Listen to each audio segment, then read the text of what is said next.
Hello and welcome to the F1 Word Live and to our Hungarian Grand Prix race watch-along. We are set up for a hell of a race today. Are we ready in chat? You look as ever ready for a bit of a conversation, laughing at my terrible commentary. And we're going to enjoy this one, a nice chilled stream this afternoon, just a heads up. And we'll be coming to you a lot during this stream. All will be explained a little bit later on. We've got the pre-race to get through first, of course, and then after the watch-along as well, around about 5 o'clock, I'll be joined by John T and Shane Bear for the race debrief. Loads going on today, as ever on a Sunday on the channel, and I'm definitely ready for that one. As I said yesterday in the qualifying watch-along, just a quick disclaimer to anybody tuning in expecting race footage. I can't show the race. If I could, I would, but FOM would just, I don't know, rip the channel down in about 30 seconds if I tried to show anything. So I can't show race footage. It's effectively an alternative radio commentary and a bit of a discussion as well. But it is going to be, I get the feeling we're going to get a better race than perhaps we'd usually expect around Hungary. Good afternoon, John T. Are you looking forward to this one? I really am. I don't. We've been given quite an interesting grid because a lot of people after the session yesterday were saying, oh, yawn, another Mercedes 1-2 front row lockout, but they've not got the race pace they've had in the past around Hungary. Ferrari looked like the better team, and I think we're going to get a real mix on the race strategy today, maybe Ferrari splitting it. It's just a lot of intrigue out there, and I think obviously the main place to focus, John T, will be the start, but I've got a feeling that they're probably going to be fairly quick off the line, those red cars. Yeah, I mean, anyone who's got the Sky feed or is getting their footage from Sky saw a little feature earlier on where Davidson examined their starts. And it seems they've got a very different solution. They don't have a clutch paddle.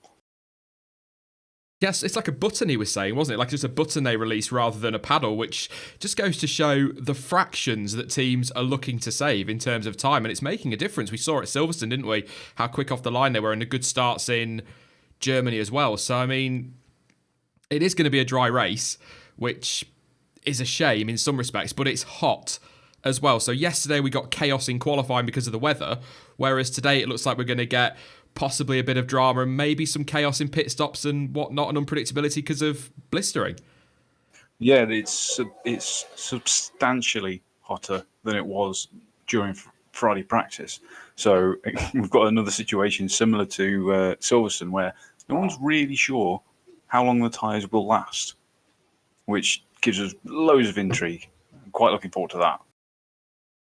Sorry, I just got a filthy mind that I have. I'm just laughing at Tom Connor's comment in the chat. Says, thumb button hidden under the rubber. I'm not quite sure what to do with that one, to be honest. Disgusting mind. I'm sorry, people. I'm so sorry. You've got 2.5 hours of this yet, so brace yourself. We're looking, obviously, Mercedes and Ferrari are where we often focus this year with the title fight and whatnot. But we said yesterday, the big surprise of the session was Red Bull. And Christian Horner said, you'll have heard it in the Sky coverage as well, and anybody watching will, that they don't actually know why they were so far off yesterday. They were, as he said, they were praying for rain all season. It finally arrives, and they just got it all wrong, and they don't know why. I honestly think, I was chatting to people on Twitter and on Discord last night with this, saying, I honestly believe it's just down to timing. The weather was so up and down until sort of Q3 that it was 15 seconds if you're not on your lap at the right time. Even that short gap will ruin it. It was such fine margins yesterday as well, wasn't it? Not in terms of lap times. Obviously, once the rain came, the times were considerably slower, obviously, but everything was fractions yesterday. You know, right tyre, right time. I mean, Vettel in Q2 was a prime example. He was, 2.5 seconds quicker than second place because he'd gone for the Inters, because they got some information. That's why I love that kind of session. It's all about the right tyre at the right time. And for a lot of people, it worked out, but for Red Bull, it didn't. I'm still baffled as to why they went soft tyre in Q1 with Ricciardo, because that was a gamble they didn't need to take, and they were very close to going out in Q1, and that would have been almost around Hungary, not impossible to come back from, but you'd be looking at 8th, 9th, 10th place rather than 5th or 6th. So I've not seen anything, I don't know if you've seen anything, John T, that says why they took that gamble, because I just don't understand it. No, I really still can't get my head around that one. It makes no sense at all. There is no strategy involved in Q1. Any strategy would have been Q2 if there wasn't rain. So there is absolutely no reason whatsoever to run the softs. Crazy, wasn't it? We were sort of talking the watch-along yesterday, weren't we? Kind of, what on earth are they doing with that? And it all just went wrong for them from there for Ricciardo. But the pace just wasn't. It's just very weird with Red Bull, and I'm hoping we get some information after the weekend. Maybe they find something, or they're playing their cards a bit close to their chest. Maybe something's happened. But the fact that people in chat and people on social media were saying, "Oh, is there a problem with the car? Is there something wrong?" just goes to show how much of a surprise it was that Red Bull weren't right up there. But it's, can they turn this around in the race? Because it's not easy to overtake in Hungary, but as we've seen this season, Danny Rick will throw it, as we've seen in Hungary as well in the past. He'll throw it up the inside in turn one, late braking, he can do it from there. You've got Verstappen, we know how aggressive he is in the overtake. So if any two drivers are going to be able to turn this around in Hungary, they are two that you'd look at. Yeah, obviously, with being the third quickest team, probably the second in Hungary. But like I say, the track's so narrow and so tight in some places, they're really going to be hard pressed.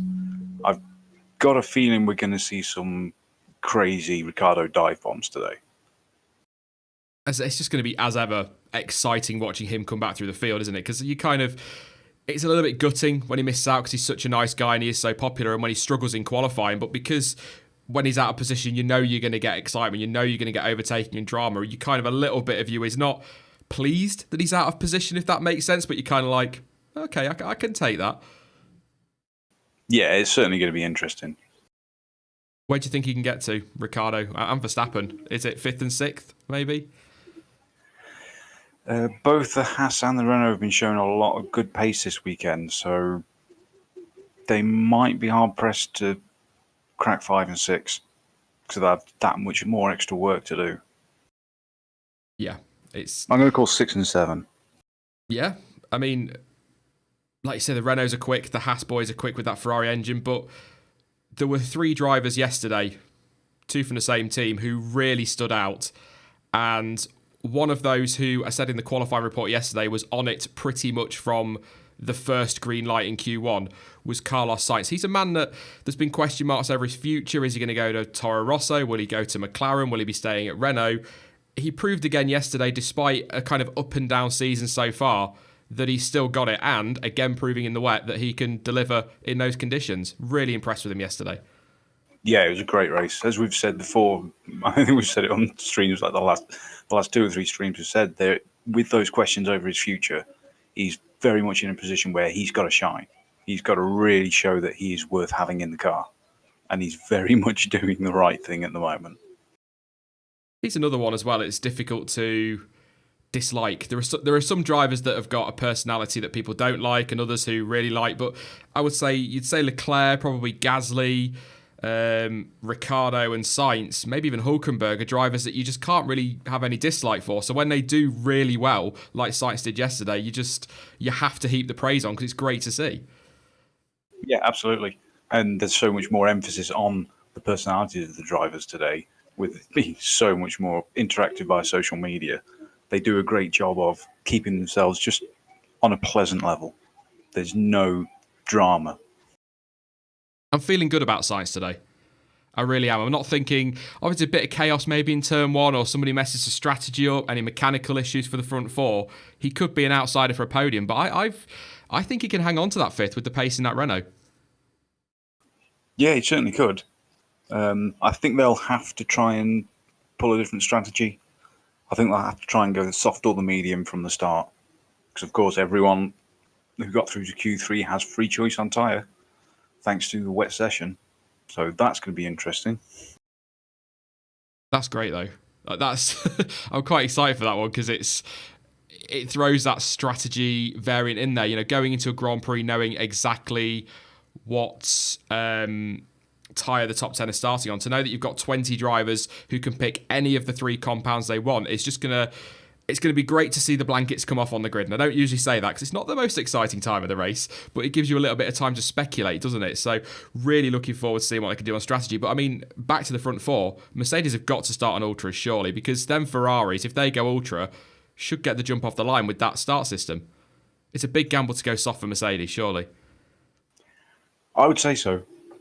Even with the difficulty overtaking here, the Ferraris, which is a faster car around this track. No bones about that. It's clear. If they are on ultras, Mercedes just won't have an answer. Ferraris will be 1 and 2 by the end of that one. What are we thinking for Toro Rosso then, Jonty? Because obviously Gasly 6th, Hartley 8th. That's absolutely brilliant. Fantastic for them. Yes, they took full advantage of everything that fell their way. But you would expect, even around somewhere like Hungary, that they're probably going to go backwards quite a bit. Are they looking maybe double points, or is it just going to be a case of trying to get one of their drivers in the top 10 at the end? The Toro Rosso guys come to points I've made before. They need to work together.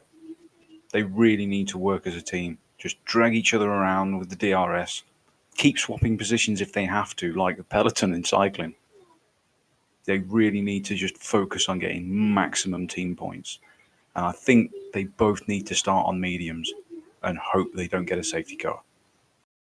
Yeah, if they could run nice and long, they might be able to get that. I mean, a double points, I said yesterday again, it's an outside chance, and they're going to need a little bit of luck and clever strategy and things to go their way. But they've given themselves the chance, and that's the point, isn't it? If you get the opportunity, they've got to try and take it. And I agree with you, working together. I think that with McLaren, we'll talk about Van Dorn in a bit, but I think about that with McLaren and Renault as well. Work together, take the points off your rivals. Don't worry about your Hamiltons, your Bottas's, your Raikkonens, and your Vettels. Focus on who's around you and who you're fighting in the championship, and work together. If it means that Gasly gets behind Hartley at the start and needs to just be a little bit slower and hold off those Hasses as long as he can and whatnot, it just that's where team orders and team play works for me, is in that midfield fight with it being so tight. Yeah, very much. I mean, if they're clever, if you're clever, you can really pull a lot out of the race by doing that. They're together on track. Just think smart about it. When the first guy comes in for his stop, have the other guy just slow up anyone behind him. Just a little bit, so that they can hold position. Do the same next time around. Track position is everything in Hungary, just like Monaco, Singapore, all the tight tracks. So they could steal so many points without people realising what they're doing. Absolutely. I mean, I'm really looking. I mean, the midfield fight's been brilliant anyway, but the rest of this season is going to be incredible. And Hungary often, it isn't a thriller, but the last few years we've had some pretty good races, and it comes down to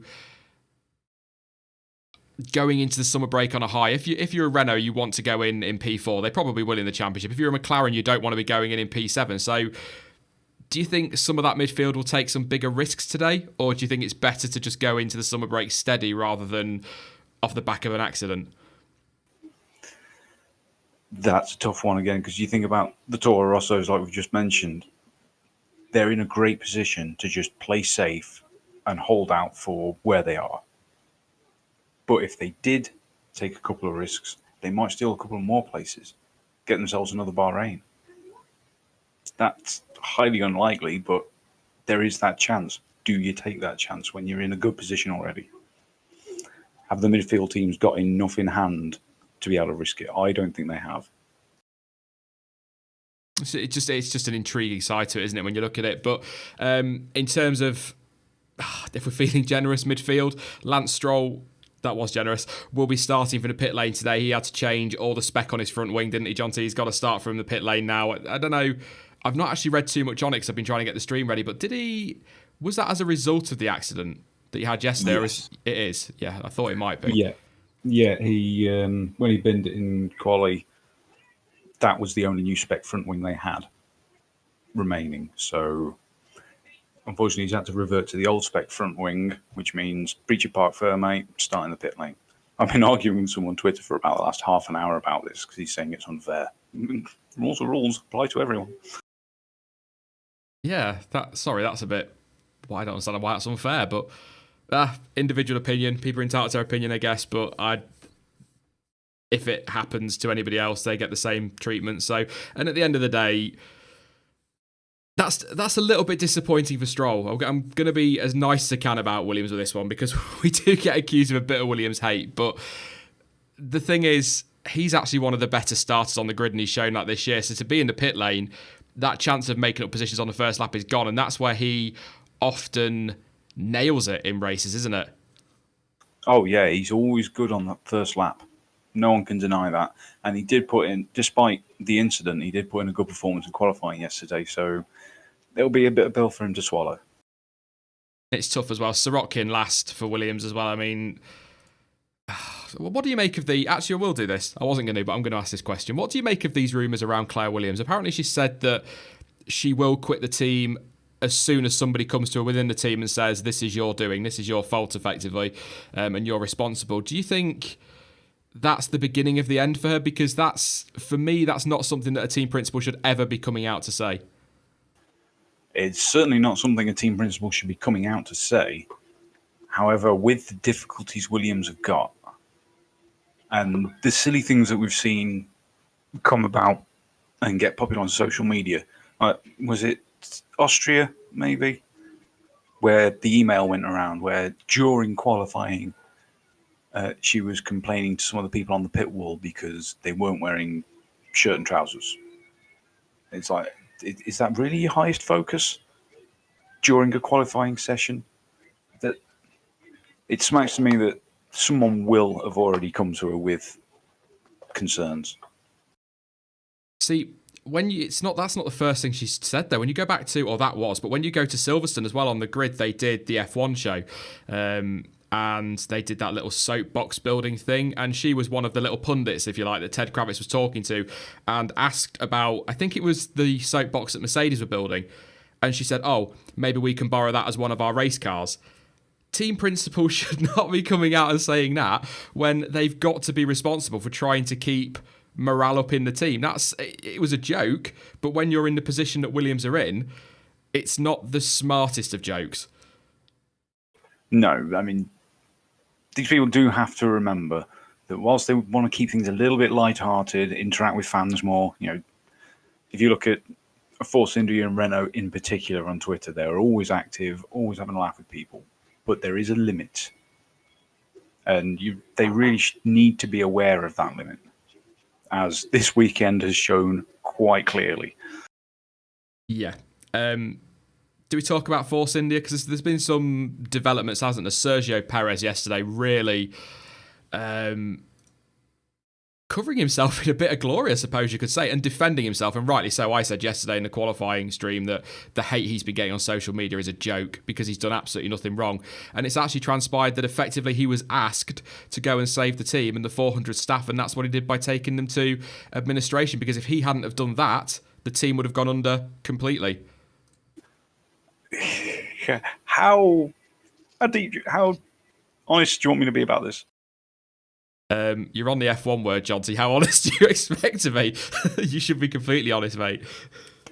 Well, Rich Energy replied to Perez's tweet with that letter, again calling him out as a liar. Flat out called him a liar. And was very slanderous in what he said. So I replied to them politely. Of course you did. And they've replied back to me saying, people don't like deceit covering up the truth, or words to that effect, which is ridiculous. The way they're behaving and the lack of professionalism from Rich Energy, whether it's a fake company or not, there's obviously clear question marks about that, but the way they've been behaving is ridiculous. Absolutely ridiculous. Probably the most unprofessional thing from what I've ever seen from what should be a large company. And I get the impression that it is all Vijay Mallya behind it, because he is desperate to try and save himself from all the investigations going on in India. He's basically trying to keep himself out of jail. And this has stopped him from running away. And he doesn't like it. And this is what we're seeing. And this is not over by any stretch of the imagination. Even if things go brilliantly well with the administrators and the new buyer is found, Vijay Mallya will not shut up about this ever. It's I love it when we get our tinfoil hats on. We speculated yesterday, didn't we, that maybe some money had exchanged hands between VJ Malia and Rich Energy about that tweet. But I have to say, for Rich Energy to come out and talk about deceit covering things up, a company that is a company but isn't a company, that offer a product but don't offer a product, who have $30 million but actually only have $1 million, it's a little bit hypocritical, isn't it? And it's ridiculous. But when I read that letter, I'm going to be really, really sad here, and you can tell me off later, John C. But when I read that letter, the first thought in my head was the EastEnders Duff Duffs. I was like, this is getting absolutely ridiculous. But I was so glad that Perez came out and defended himself, because the hate he got yesterday was ridiculous. And he's done the right thing to save the team. And it's better that he does that than it goes under completely. We cannot afford to lose any team on the grid. 18 cars would be, well, it could be the beginning of the end for others as well. Yeah, I mean, that was never a good option that anyone wanted to look at. And hopefully this will go well. There is a lot of good reports, even Toto Wolff himself coming out saying there are a lot of people who are very interested with very deep pockets. So hopefully this will come out better in the long run. We probably won't hear anything official until Spa. But it is looking good. Just not for anyone involved with Rich Energy or VJ Malia.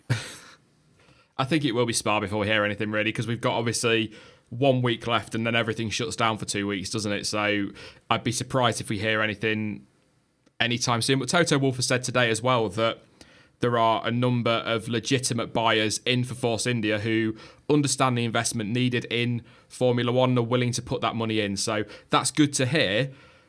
But I'm pretty sure every single person that I can think of just off the top of my head that's come in and bought a team has said that anyway. They've all come in and said, we know the money needed, we'll put the money in, and then they've folded 2 years later. Yeah, that does happen, but hopefully that won't be the case this time. Because, I mean, one of the names that's been mentioned was Michael Andretti, and we know there is a huge racing pedigree there, which would put the team first, whereas one of the ongoing problems this has had so far is that it's a businessman being put first. ST's just atted me on Discord, and I spotted this morning on the website in terms of Rich Energy, just very quickly. They're partners. They've got the likes of the BBC on there. I mean, it all looks very sketchy around Rich Energy, and people have been telling me that a lot over the last few weeks on social media, just don't believe anything they're saying and whatnot. And some of the partners on the website are, well, nonsense, really. Yeah, exactly. I just put a link to the tweet, and I'll read it out for people. In replying to Sergio Perez, Rich Energy said, economically illiterate and lies. Winding up order dealt with. Nobody with an IQ higher than their age could believe this rubbish. Save 406 jobs by demanding Force India immediately pays you $4 million and thus putting team finances under more pressure. Administration threatens jobs. Which it doesn't, because it means that the administrators can come to agreements to allow the team to continue trading and continue operating as decided by the judge, which is what happened on Friday. We're going to have to come back to this in a second, John, because they've gone with the minute silence a minute earlier than I thought they were going to do for Marchione. So what I'm going to do is we'll come back to this in just a second. But obviously earlier this week, we lost Sergio Marchione from Formula One at just 66 years of age. A huge loss to the sport. And of course, everybody here at the F1 Word, all of our thoughts and prayers and support go to his family, friends and colleagues.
Sergio Marchionne, who passed away earlier this week. A huge loss to the sport, isn't it, John? It's such a shock as well. And everything he did for Ferrari over the last few years, getting them back to where they were, it came as a shock, and it was very sad. And that team's going to miss him so much, as is Formula One. Huge around the business world as well. Yeah, it's not just Formula One. He was instrumental in Ferrari, Fiat, Chrysler, all taking that step up to becoming proper global powers in the business world. Things were very bad for them about a decade ago. He turned it around dramatically. It's 66 as well, without getting too down. 66 is no age, but according to reports this week as well, he was fighting an illness for a long time that he kept secret, which is a term, I'm not going to get ranty about it because it's not appropriate, but it's a term that annoys me when people say, oh, he hid his illness. No, he didn't. He dealt with it in private. There's a big difference, and that's the problem with the tabloids, particularly in this country, is if they're not told something, it's hidden, and it's like, no, something like that is dealt with in private and should be dealt with in private, and a very brave man to fight that for so long. Obviously support of family as well, but very sad times for him and for, well, not for him, his family, and for Ferrari. And again, our thoughts go out to them. So we'll get back onto it, Jonty, because I know you're going to be disappearing shortly as well, which means you guys in the chat are going to be co-commentators for this one, and you're going to have to put up with my absolutely horrific Murray Squawker commentary, for which I can only apologise in advance. I forgot, we were talking about Rich Energy and Force India, weren't we? But we'll summarise that really quickly, come to a point. We said yesterday we expect them to get saved, don't we? We do think this will get sorted. It's kind of a phase they have to go through now to get to that point. So hopefully they'll do it. I'm kind of, part of me wants anybody to buy them, but I'd prefer it wasn't Daddy Stroll. But at the end of the day, if that's the only viable option, then there you go. Yeah, if he's the only option, so be it. But from everything we're hearing, he's not. You got Lawrence Stroll, Dimitri Mazepin, even some Mexican backers through Sergio Perez, and Mike Andretti, as we've heard, and there is a few more on the American side. So things look good for them. Fingers crossed. Absolutely. What I'm going to do, Jonty, because obviously I'm going to be sort of covering this for the next hour and a half, I'm going to let you take a few questions in chat while I run off and get a drink and whatnot. So for the next couple of minutes, it is the Jonty Show Q&A. No pressure, mate. Is that all right? Yeah, that's fine. I'll just carry on. Good luck. Yeah, well, just...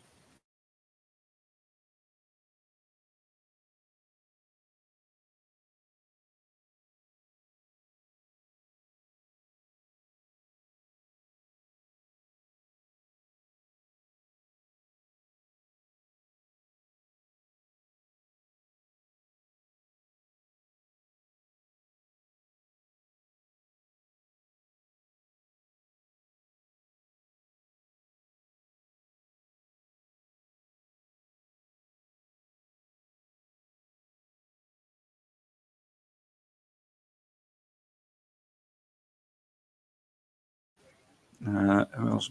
Racing, I haven't heard the idea that Porsche will secretly buy Force India, but that would be perfect. And everyone's... Has Sean turned me off?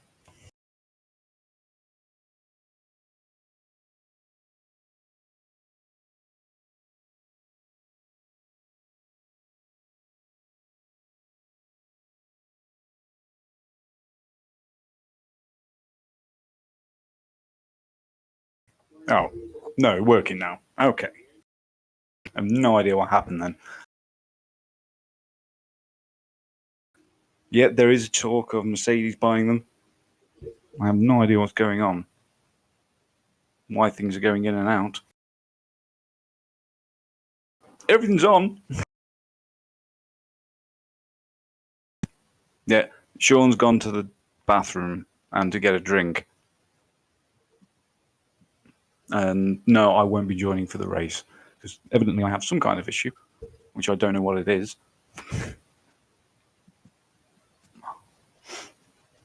But like I said, okay, obviously something got missed. Chamber will be joining us for the post-race debrief at 5 o'clock. There doesn't look like there's going to be any rain just yet.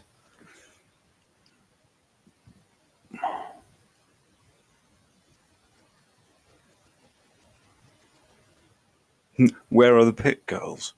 Yeah, all grid girls were banned for this year, according to F1, although some tracks can choose to do it themselves, as Monaco did. Vettel, but there is a stat to be thinking about. Apparently, Vettel has never won a race from lower than third on the grid, and today he starts fourth. So, don't know what to read into that. We know how difficult it is to overtake at Hungary, so pressure's on. Could be his own personal record. I'm back to surprise you all. There you go. From my yellow flag, a few people are pointing out in chat they've remembered. They remember a lot, this lot. In terms of stats as well, nobody's ever gone on to win hasn't won the World Championship after winning in Hungary since 2004, I believe that stat is. And we all know we like a stat. Yeah, I missed that one. Good one. It's a good one. Did I turn you off when I went to get a drink? It's entirely possible, because apparently I was cutting out a lot. Oh, that's my bad. For a while. Oh, well. Apologies, peeps. You got to have a bit of peace and quiet for 5 minutes before the race. I'm going to be jumping into the watch along now then, Jonty. So thank you very much for coming on to the pre-race, mate. I know that if you're wondering why, obviously, Sky have the monopoly in the UK and managed to screw everybody one way or another. So it makes things a little bit trickier with the delay. But sorry, just people in chat sometimes put stuff that I catch out the corner of my eye, and I can't help but giggle. I'm sorry, I need to grow up. But yeah, thank you very much for joining me for this one, mate. It was awesome as ever, and obviously you're going to be with me and Chamber about 5 o'clock, I think we said, didn't we, for the debrief? Yeah, that's the one. That was the very first question that came up. Oh, there we go then. So yeah, Chamber is with us for the debrief. I might try and get him on a watch along one day. That could be interesting, although he's not. I don't think he's keen on being put on the spot quite so much, and that would be all on the spot. So absolutely, yeah. So thank you very much, mate, and I will talk to you a little bit later on. Yeah, see you later, folks.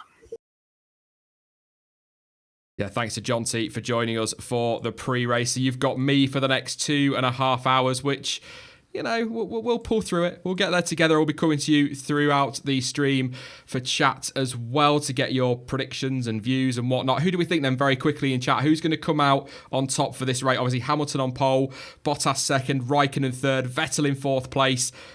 I'm going to say one of the Ferraris. I think Vettel's got a great chance today if they can get this strategy right. As I said in yesterday's qualifying report, it's a long race in Hungary. It's going to be hot as well. Anything can happen. It might get dull. It sometimes does in Hungary, but we'll find something to do if it gets like that. But I've got a real good feeling for Sebastian Vettel today. Don't know why. And I'm also feeling good, as I said earlier, about Carlos Sainz. So who's going to win it? And if you've got anybody you think will surprise, then pop it in there. And by the way, somebody pointed out on Discord, I believe, that the last race in Germany, Lewis Hamilton won from 14th on the grid, and starting 14th today is Marcus Ericsson. King Marcus of Ericsson. You never know. It won't happen, but you never know in Formula One. Flying through here, let's have a look. Kimi, Vettel, Ericsson, a few are saying already. Kimi, he's been really good this weekend. Just seen a couple of questions as well about live footage. Once again, disclaimer, I can't show it. FOM would screw this channel in a split second if I showed any race footage, so I can't do it. If I could, I would. This is just an alternative commentary and discussion with you guys for the next hour and a half. Just basically to sit down and talk about the Grand Prix as it's going along. Obviously, Jonty would join us normally, but he can't this time round, and we'll try and get some others of you on as well throughout the course of the rest of the season. Everything's going to get sorted after Belgium. A lot coming up over the summer break as well, so a lot of love out there for Vettel. Ocon, I think not vlogging it, Charlie. You never know. Harrison says Bottas, very good call. He deserves a little bit of luck this weekend. Lot of love. I will be showing timings, Kenny James, provided they've updated. Don't worry. But I think enough talking for now. You saw this yesterday, about to get nice and cheesy. It is time for the 2018 Hungarian Grand Prix race watch along.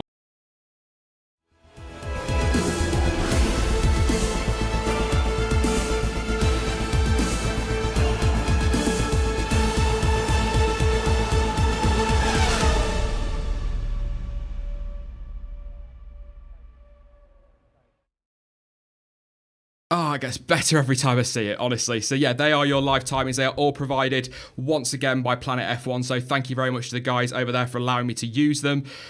Absolutely love it. Some saying 12 FPS. Yeah, it's the internet. It's the internet when live streaming. YouTube has its moments, and it also has its very bad moments. But they're your live timings. They'll update throughout the Grand Prix. Obviously, don't forget that whilst I'm talking to you, I'm watching it live on the TV, but there's around about a 10-second delay because of the unique way that YouTube likes to run live streaming. So I'm about 10 seconds ahead now, but behind by the time it comes to you, if that makes sense. Probably not. So that's that one. Just having a quick look at chat, see if there's anything. Max for the win. Top 3, Massa, Button and Maldonado. Comment of the day so far. Very, very good.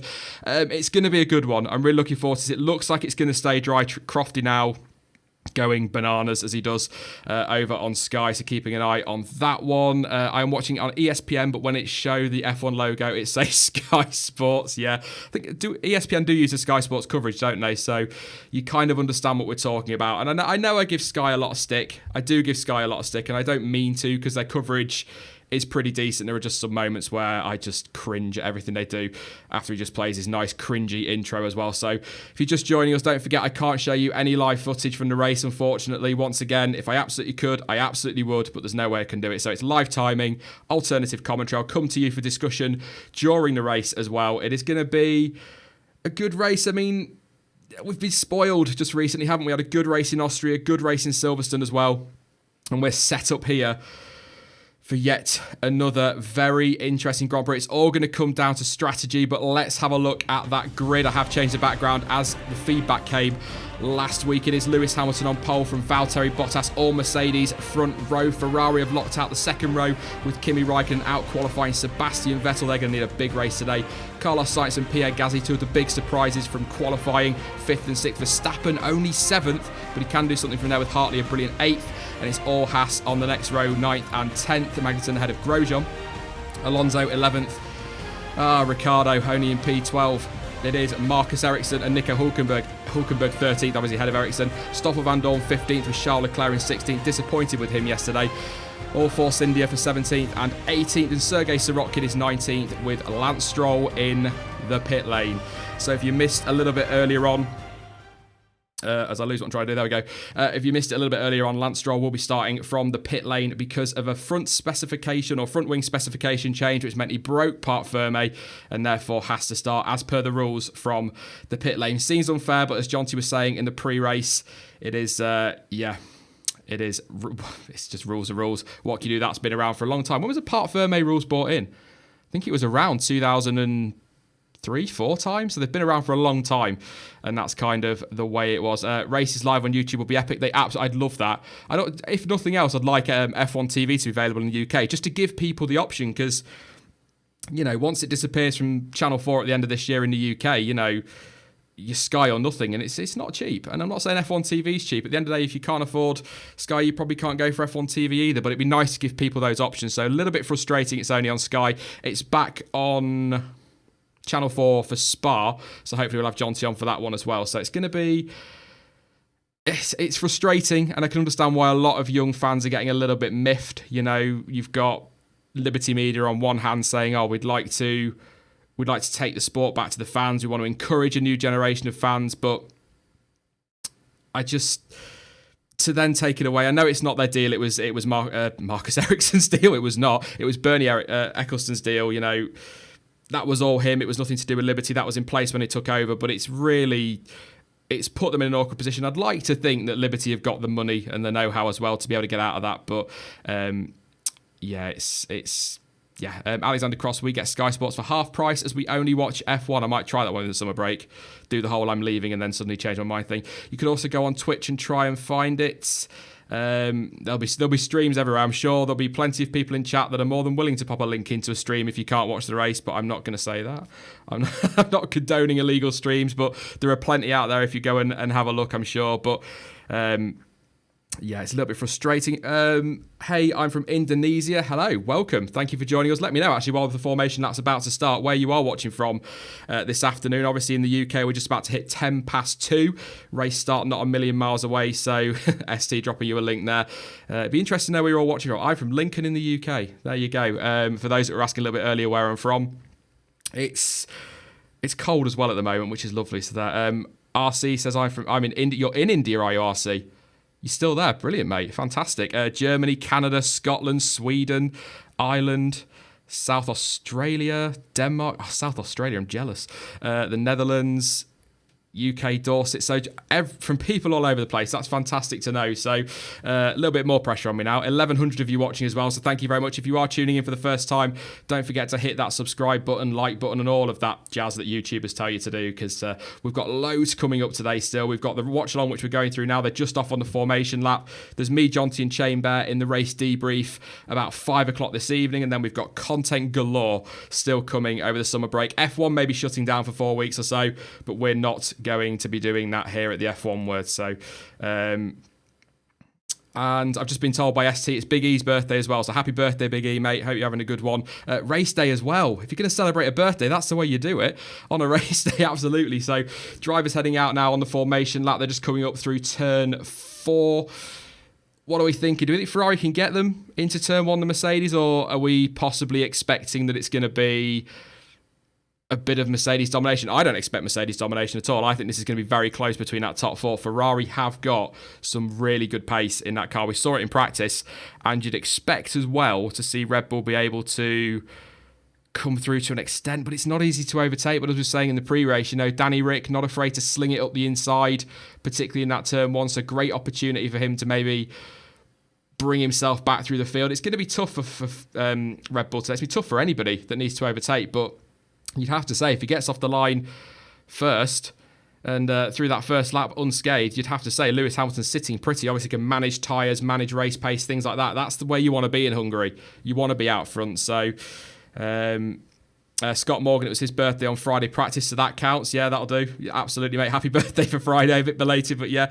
Lick the stamp and send it, says Danny Rick, and that's come from Vlogging at Charlie. Absolutely, mate. I love that saying. That's become a little bit of a saying now this year, hasn't it? So heart rate 2 million. Yep, absolutely. I get like this at the start of every Grand Prix, even more so doing a watch along, because you've got so much to focus on, but it's so much fun. I love sitting here and chatting to you guys about the race as it goes on. I've got nobody really in my family or friends or whatever that are interested in F1, so it's great to do this, and that's kind of why the watch alongs started back in Australia. We brought them back for Germany, so hopefully they're going to get better as well. It might be a little bit rusty for the first couple, but we'll definitely get there. Try and get lots of people on as well over the course of the season. Maybe ask if Lance Stroll wants to come and join us. If he's starting from the pit lane already, you never know. That'll be a no. But he's just making his way to the end of the pit lane. We've got Sergei Sorokin coming round that final corner. Now, this is all about to get a little bit tasty in Hungary. The race, everybody is on the grid. Everybody is just about ready to go. The green flag at the back. Here we go. The lights are on with those ridiculously unnecessary beeps, but never mind. The lights are on. And it is going Hungary. It's an okay start for Hamilton. I think the Ferraris have got away fairly well. They're going to slip. Kimi Raikkonen's got a flyer right on the back of Valtteri Bottas as they go down into turn 1. But it is the two Mercedes, still 1 and 2. Is Vettel going to get up the inside of Kimi Raikkonen? No, he can't. And we've got Max Verstappen up to 5th place already. Great start from him. And I'm just looking at Kimi Raikkonen and Vettel going toe-to-toe through turn 3. Vettel going around the outside. What a move. He's going to get Bottas as well. Not quite. What a move by Sebastian Vettel down the outside of turn 3 on teammate Kimi Raikkonen. The Finn trying to come back at him, but Max Verstappen, crucial start for the Dutchman. P5 already, and I think Pierre Gasly is still in P6. It's Carlos Sainz that got the shaky start, and Kevin Magnussen as well up to P7. What a start from the Dane. Absolutely brilliant from him. Carlos Sainz down to 8th, Brendan Hartley in 9th, and Nico Hulkenberg in 10th. Alonso stays in 11th, and it's already looking a little bit nose to tail, and I hope that isn't it for the Grand Prix, but we've got a hell of a long way to go. 70 laps in this Grand Prix, and this is, of course, just lap 1, but Sebastian Vettel, move of the first lap that we've seen so far. Absolutely brilliant round the outside of Kimi Raikkonen. Maybe made a little bit easier with it being his teammate, but Kimi looked proper racy. I thought he was going to get Bottas into turn 1. We've got Lance Stroll scrapping with Charles Leclerc Marcus Ericsson towards the back. Ericsson down in 18th, I think. No, it's Leclerc. Terrible start for both the Saubers. Ericsson 18th, Leclerc in 20th. Really poor start, somewhat surprising. And Lewis Hamilton beginning to just open up a gap over teammate Valtteri Bottas. And just to let you know, we missed it in the pre-race. Sebastian Vettel started on the soft tyre. So actually, he could be sitting very pretty for this Grand Prix. And Sergei Sorokin 17th and Daniel Ricciardo down in 16th. Shocking start. It sounds like he's had contact. Talk about damage on the radio, but that is a shocking start from Daniel Ricciardo. Some real surprises there, but I think Oh, Verstappen and Magnussen, the flyers off the line, and that is Charles Leclerc pulling over. That is the end of his Grand Prix. He's getting out of the car. Interesting to know what's happened there. Possibly, I wouldn't have thought, contact with Daniel Ricciardo. I'd be surprised if there's been contact with Ricciardo. They weren't particularly that close together on the grid, so it sounds like a mechanical issue according to Crofty in the commentary. So we may, I'm not quite sure he's pulled over, but we may get a safety car or a virtual safety car, but I don't know. But Sebastian Vettel, I think now, is sitting very pretty on those soft tyres in third place. I mean, that move on Raikkonen was brilliant. So looking good, looking very good for the German at the moment. 2.8 off the lead, but he's going to run a lot longer on those than the Mercedes are. Pirelli reckoned yesterday that the Ultrasoft would do around 22 laps. So you'd imagine the softs are going to be well into the 30s, if not the 40s. So he should be all right. And Charles Leclerc, confirmation, he is out of this Grand Prix. Gutted. Absolutely gutted. Oh, it's not been a good weekend for him. He's been so good this season, but poor qualifying yesterday. Didn't really go his way. And again, retiring from the Grand Prix here. Let's have a look at you guys in chat and see what you're saying. Hopefully a safety car, says vlogging at Charlie. R.I.P. Leclerc. Thanks for coming, Charles. See you in Belgium. Good comment. What happened to Leclerc? It sounds like it's a mechanical issue. Yeah, what happened to Ricciardo? I'm just waiting to hear. He's talking about possible damage over the radio, I believe. Correct me if I'm wrong.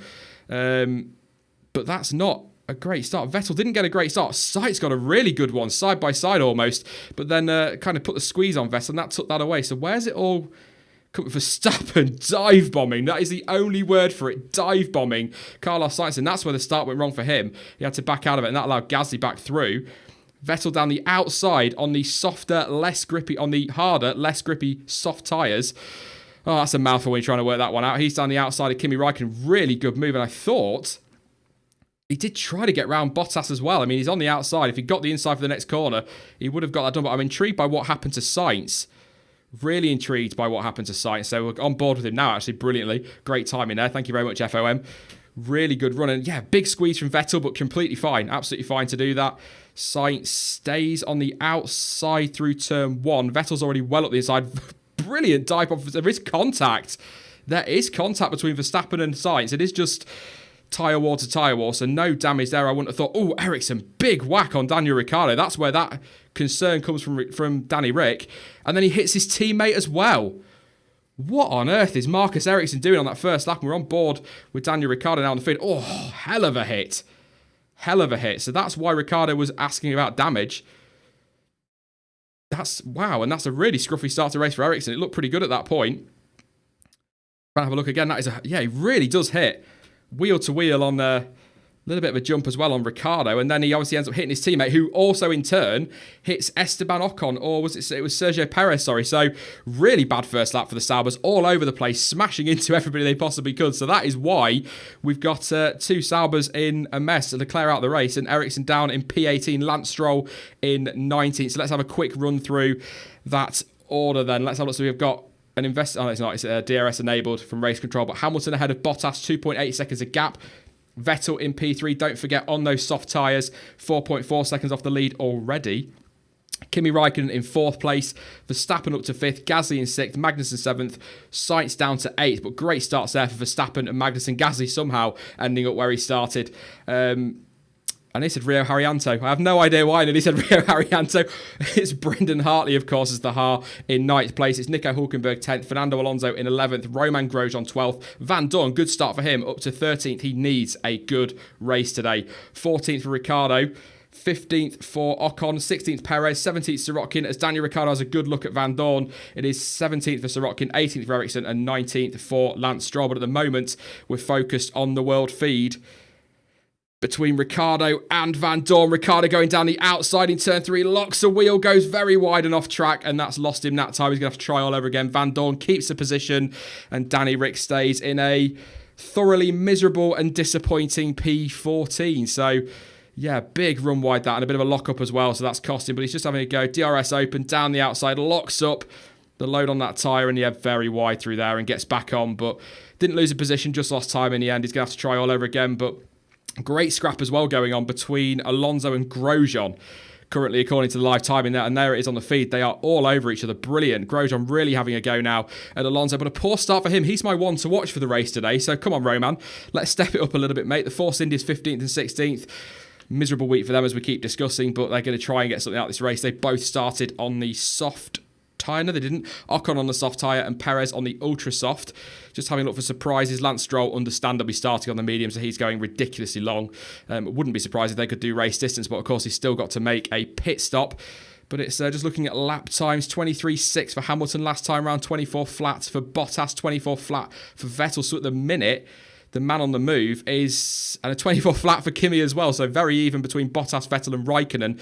But it's Lewis Hamilton as down the inside. In turn 1 goes Danny Rick on the brakes, of course, through turn 1. He moves himself up into P13. But at the moment, and that's Verstappen going slowly. Verstappen reporting no power on team radio, and that brilliant start up to P5. And Max Verstappen, sheer bloody misery once again for Red Bull. That looks like power unit issue. And that is game over by the looks of it for Max Verstappen. What an absolute joke. Should we talk conspiracy one day? I think we'll do a conspiracy stream.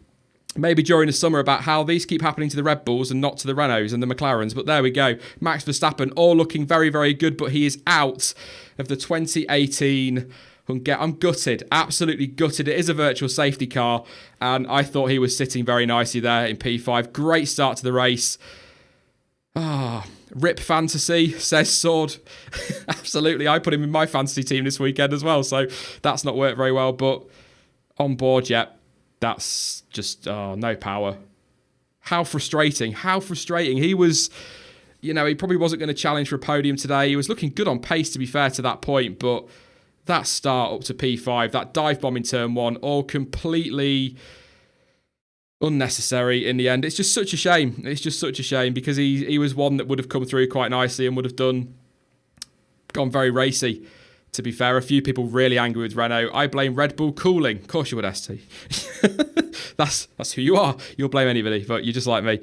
But yeah, very disappointing. Virtual safety car is activated. Yes, it is. Virtual safety car's out there. Verstappen properly kicking off on team radio. I'll not repeat it, but completely agree. His frustration. In comes Marcus Ericsson to put the mediums on, if you're interested in what Marcus Ericsson's still doing. But yeah, really, really gutted for Max Verstappen. Another weekend with power unit problems for Red Bull, of course. So virtual safety car's in and is over. So they are racing again. Do they keep an eye on Danny Rick? What does this mean for Danny Rick? Can he push? I mean, he's got new components, but of course he had new components for Germany and they still failed, so it can mean anything. But Red Bull will probably be very twitchy for the rest of this, and it's all going to come down to Danny Rick, who is P12 at the moment. DRS has been re-enabled, so that moves Pierre Gasly into P5, Magnussen up to 6th, Sainz up to 7th, Hartley 8th, Hulkenberg 9th, and Grosjean into the points into 10th place. So yeah, good for them, not so good for Red Bull. What we're saying in chat about poor old Max Verstappen there, that's, you have to. You can like him, you can hate him, whatever you want to do. That's up to you. It's over to opinion. But when stuff like this happens, you have to feel for the drivers because it's just not anything they can do. Vlogging blames John T. We'll all blame John T. Yeah, why not? Box for wets. Yeah, that's fair enough. Yeah, let's get Gazzy in some wets just in case. A lot of frustration at Renault in the chat, understandably. Absolutely understandably. Ricciardo scrapping nice and hard here with Fernando Alonso. They're side by side on the run down to turn 2. Is DRS enabled? It is. Danny Rick tears off a tear-off visor. He's going to try down the outside, but Fernando Alonso's a bit wily for that one. He goes defensive, positions his car beautifully. That's experience for you, Fernando Alonso. Positions it beautifully to defend. And at the moment, Danny Rick is really on the move, showing you can overtake in Hungary. Obviously, it helps that you're capable of a really good dive bomb, just like his teammate did at the start. So it's a good one for Danny Ricciardo. Just watching a replay here of what's... So this is on the safety car restart, where Grosjean goes... preempts the restart better than Alonso, gets alongside him, just watching for signs here, on the side of the track. So it goes green. Grosjean makes a move, rightly so, on Alonso. I think that's okay. Maybe not. He might have got alongside him a little bit too early there, but then he passes Alonso. That results in Alonso having to go really move out of the way. Nearly hits Daniel Ricciardo, who's on his outside. So we'll need to see a few more replays of that and look at timing boards and signage, because I'm not sure if that's completely legitimate from Grosjean. The boards were green, but he was already pulling alongside before they went green, if that makes sense. So it's going to be an interesting one to keep an eye on. So, and there goes Danny Rick down the inside of Fernando Alonso. Yes, I am behind RC. Nothing I can... Well, I'm not. The stream is behind. I'm watching it as it is live on TV, same as all of you, but then there's a 10-second delay through YouTube processing, or I don't know, whatever they do with it. So there's not a lot I can do, so I do apologise for that one. But at the moment, it's, as Danny Rick does get that move done on Alonso, Hamilton out front, 4.1. Just another, it's DRS down the inside.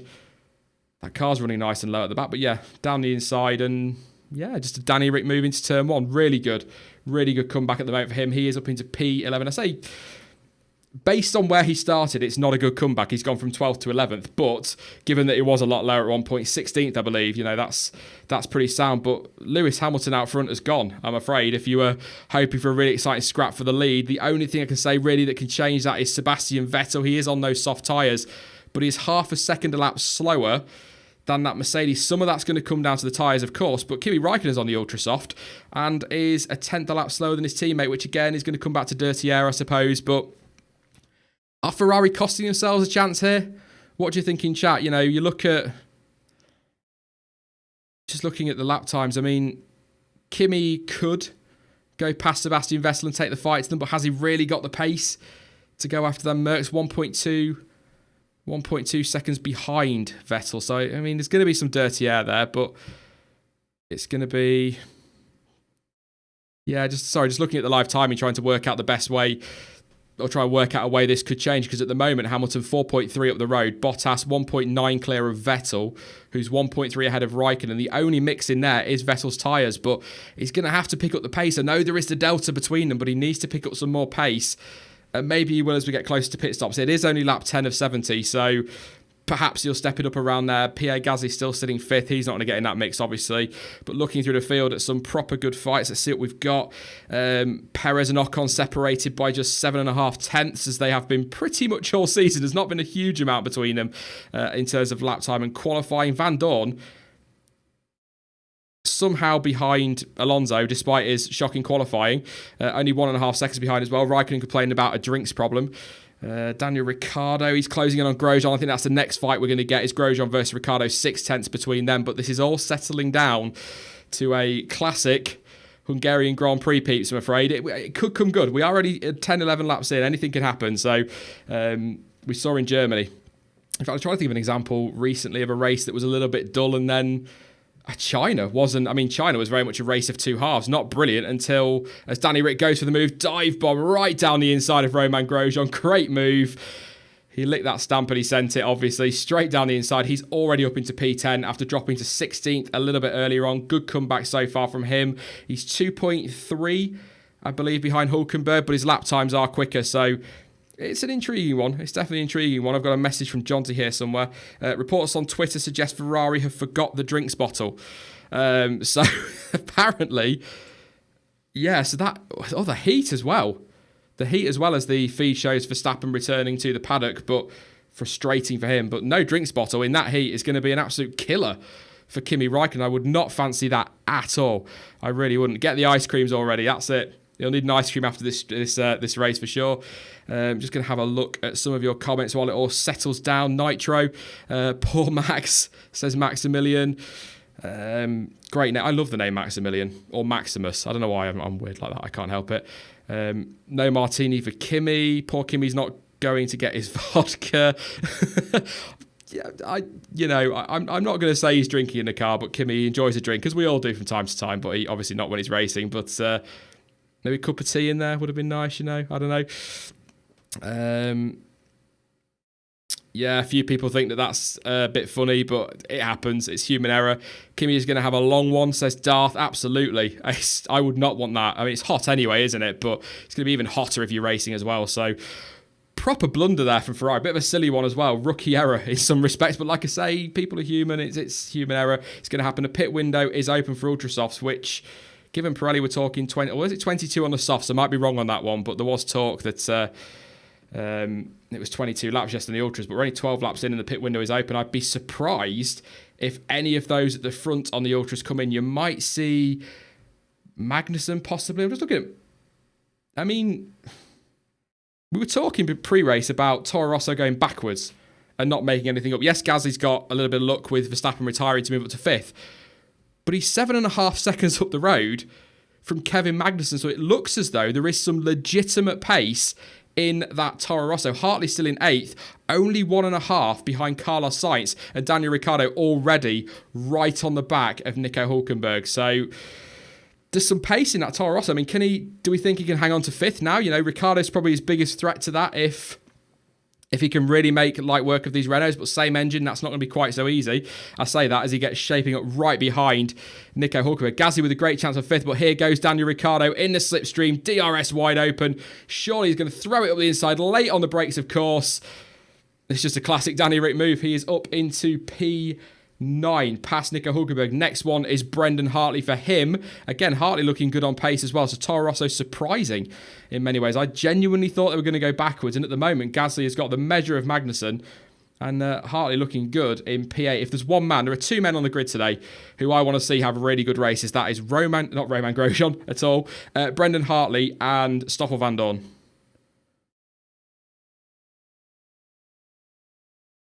Just listen to Grosjean's team radio there. He's talking about his tyres. Sounds like he's probably going to be in fairly soon. Yeah, sorry, just listen to that one. The team's saying that they're okay, but obviously the driver's not happy with them, so that's a bit of an odd one. But they've got the data. At the end of the day, it's going to be an interesting one. But I'm hoping Van Dorn can have a good day. Really hoping that Hartley can hang on to a point or two as well. But Gasly looking very good in P5. Magnussen as well. I mean, he's just gone about his business this season, hasn't he? Just got on with it, stayed predominantly out of trouble. He's had his moments, but he's been good this year and has even talked that he won't be in a car next year, which is slightly baffling given that he kept his seat this year despite a poor year last year, but he's had a good year this year and he could be out of a seat next year, which is just the way F1 works sometimes. Just it's all about timing. So here is Daniel Ricciardo already having a go at that Toro Rosso down the inside. Ooh, that was a tough move. Trying to not be too sarcastic, but Hartley won't fight that too hard, and through goes Ricciardo up into P8. So he's got Sainz, Magnussen and Gasly are the next on track for him. 2 seconds behind Sainz. He's flying. Daniel Ricciardo is on it. I mean, I can't see him on the podium. I can't. I don't see that happening. He is, 34.6 off the lead? So he's not realistically going to get that anywhere near the podium, but he could he's 14.3 off Gasly, so he could still get P5 here, which given, again, that he had a poor first lap, that would be a pretty solid turnaround. And Kimi Raikkonen is in the pits. Ferrari pulling the trigger. That's odd. Raikkonen's in very early to put the soft tyres on. That promotes Gasly to 4th. Obviously, others will go ahead of him as well. Whether they've seen, that's a slow stop. That is a very slow stop as well. That is not good from Kimi Raikkonen, but he's pitted for the soft tyre, and I'm a little bit surprised. His stationary stop time in the end was 5.1 seconds. That's slow in Formula 1 terms, but 5.1 seconds. That's mixed things up a little bit. I'm not quite sure, unless I think Martin Brundle just said in commentary perhaps to put the pressure on Bottas, but obviously slow pit stop. That's not going to happen now, but even so, that seems really, really early to be making that stop as Lewis Hamilton set the fastest lap of the race on a 1:22.783. So what are your thoughts in chat on that one from Raikkonen? Have I missed something perhaps? Do you think there's a reason behind that? 2 stops with rain, possibly. I don't think rain's going to come. It doesn't look like it's going to go. Probably the drinks bottle. That's a good point. Maybe they put that in. Very slow stop, though. Yeah, a few of you saying probably fitted the water bottle, so that's that. But just it seems like a very early stop, really, to be honest. Ice cream break. Oh, he's never going to live that down, is he? A lot of people concerned, but in comes Valtteri Bottas to react. But I don't see that that's really necessary. They probably could have gone another lap or two, but I suppose better safe than sorry, isn't it, if Ferrari are going to try that. But Vettel will now move into P2. Don't forget he's already on the soft tyre, so he's going to have the ultra softs later if he wants to. So he's got a chance, but Hamilton's still absolutely flying out front. Vettel needs to pick up the pace, and Kimi Raikkonen is even further behind Bottas than he was before the pit stop. So that has not worked in the slightest. He's come out in traffic as well. So this just hasn't worked. The pit window now open for the soft tyres. I can't see Vettel. And down the inside of Carlos Sainz goes Daniel Ricciardo. His sight's going to come back at him. He's got no fight left. And Daniel Ricciardo is up into P7. Next man for him, 4.5 seconds up the road, is Kimi Räikkönen. Obviously, the Finn has already pitted, as we've just seen. So not really his race there. But I'm really scratching my head on that one because somehow he's ended up worse off. Maybe not. Maybe about the same, actually. But he's not gained anything from that. Obviously, the pit stop won't have helped. But very odd. Very unusual. But thought, yeah, Ted just saying he reckons it was 25 for the ultra soft tyres. I'd heard 22, so I'm a little bit surprised that he's coming so early.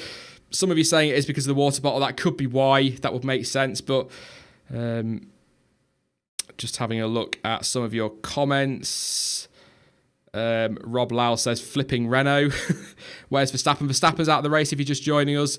The big boy, he retired with a loss of power, so another power unit issue by the sounds of it. That's just I don't know. I didn't hear Christian Horner. He might have confirmed it, but I've not heard anything official on that. Very disappointing for him.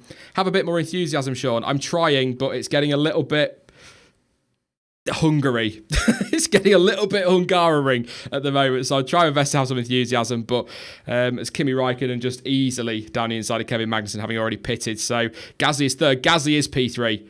That'll be brilliant. If Gasly could get anywhere near a podium today, everybody will go crazy. But obviously, as Daniel Ricciardo in clear air sets the fastest lap of the race on a 22.3, there is pace in that car. Anybody in chat, we are on lap 17. I'll try and remember who it was and you can remind me at the end. Anybody in chat think that Ricciardo could be a surprise podium here? I don't, but he's flying at the moment.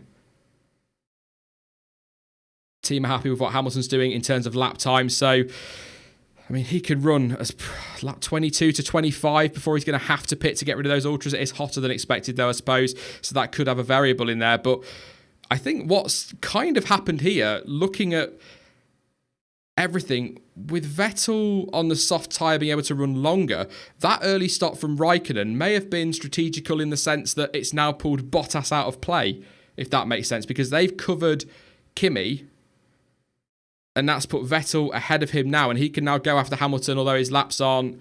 No, he's matching him, 22.4, so maybe that's it. Bottas 22.6. So perhaps there's something in that. Maybe they just wanted to get Bottas out of the way for Vettel and at least P2, but he's going to run very long on those, so... a few people saying they do think he's going to get a podium. A few saying they're not going to. He's not going to. So how's your name spelled? Sean or Sean? The proper way, S-E-A-N, or the weird way, depending on how you want to see it. Cian. Basically, Kimi Räikkönen, fastest lap of the race, 22 flat. And did I just say the last lap by Bottas was a 22.6? Or something along those lines? It was. So at the minute, Räikkönen, fastest man, 0.6 quicker than Valtteri Bottas and 0.4 quicker than Lewis Hamilton. So those fresher tyres, soft tyres are one to be on, perhaps. It's intriguing. It's one of those strategy races, I'm afraid. If you're not into that sort of thing, maybe you won't enjoy it so much, but I love speculating on strategy. So Daniel will get P4, says Scott. Lewis is going to pit on lap 69. Who knows? These tyres are a lot harder than I think we were expecting this year. We thought they were going to be a lot softer, degrade a lot quicker, and we're going to get those mixed stops again, but it's not really worked that way. One stopper seems to be the way to go. I think Sean is a surprise podium. I'd have to get moving in my little Vauxhall Astra, but, I can give it a go. Kimi is flying. He is absolutely on it out there. Current air temperature, 32 degrees. The track temperature is 48 degrees, and there's a very small chance of rain. Now, it doesn't look like it's going to happen, so it's all going to come down to this one. Hopefully, I would imagine Red Bull will be concerned with the power unit given what's happened to Verstappen. It's a natural thing, really. You'd expect that, but the pace that, Ricciardo's having to push these. We were talking about this last week a little bit in the debrief, that maybe they're having these engine issues, Red Bull, because they keep falling out of position because of penalties, which means they're having to push the engines harder. They're in traffic for longer, and that's maybe putting too much heat through them. So that's got to be something they're concerned about, Red Bull, but Ricciardo saying he's quite happy with the tyres at the moment, so brilliant. I'll take a couple of your questions from chat on some reaction as well, just while things are calm, waiting for the leaders to decide what they're going to do now. A lot of you are wanting rain. I don't think it's going to happen. Why Red Bull always so unreliable? Just as I was saying there, when you've got to push that engine harder because you're out of position, it's never going to help you, and that could be one of the reasons. Gasly passed Bottas. That was during the pit stops, wasn't it? So, hang on. What are we watching here? Bottas wide. Yeah, no, I don't. Has he actually passed him? No, they must have been under the pit stop. Yeah. You made me look, though. That's the important thing. So, do you think the Iceman will stay for next year or go to McLaren? I think he's staying now. I think he'll stay. It sounds like the rumour is Leclerc and Perez to Haas next season, but that has changed 3 times in the last 2 weeks. So, God knows. I don't know what's happening. I think Force India have got the key now. They'll be the ones that make the difference. But Renault and McLaren are also in traffic. Yeah, very true, but are they pushing it as hard, if that makes sense? You know, Ricciardo having a real go up the inside of Kevin Magnussen there, who's defended very well. He's going to get another run down to turn 2. Will it be inside or outside? He's gone to the inside, where, of course, Hülkenberg and Magnussen had their moment last year, which led to that quote. I'm sure you'll remind me of it in chat, but Daniel Ricciardo can't get it done at this lap. Kevin Magnussen and Daniel Ricciardo toe-to-toe, couple of tenths between them, but I think now Ricciardo realistically is going to have to wait for the start-finish straight again, so Nat Haas is slippery in a straight line, of course, with the Ferrari engine. So, yeah. I mean, just watching this, I'm really intrigued by Daniel Ricciardo's comeback here. Really trying to keep an eye. It's all the action on track, really.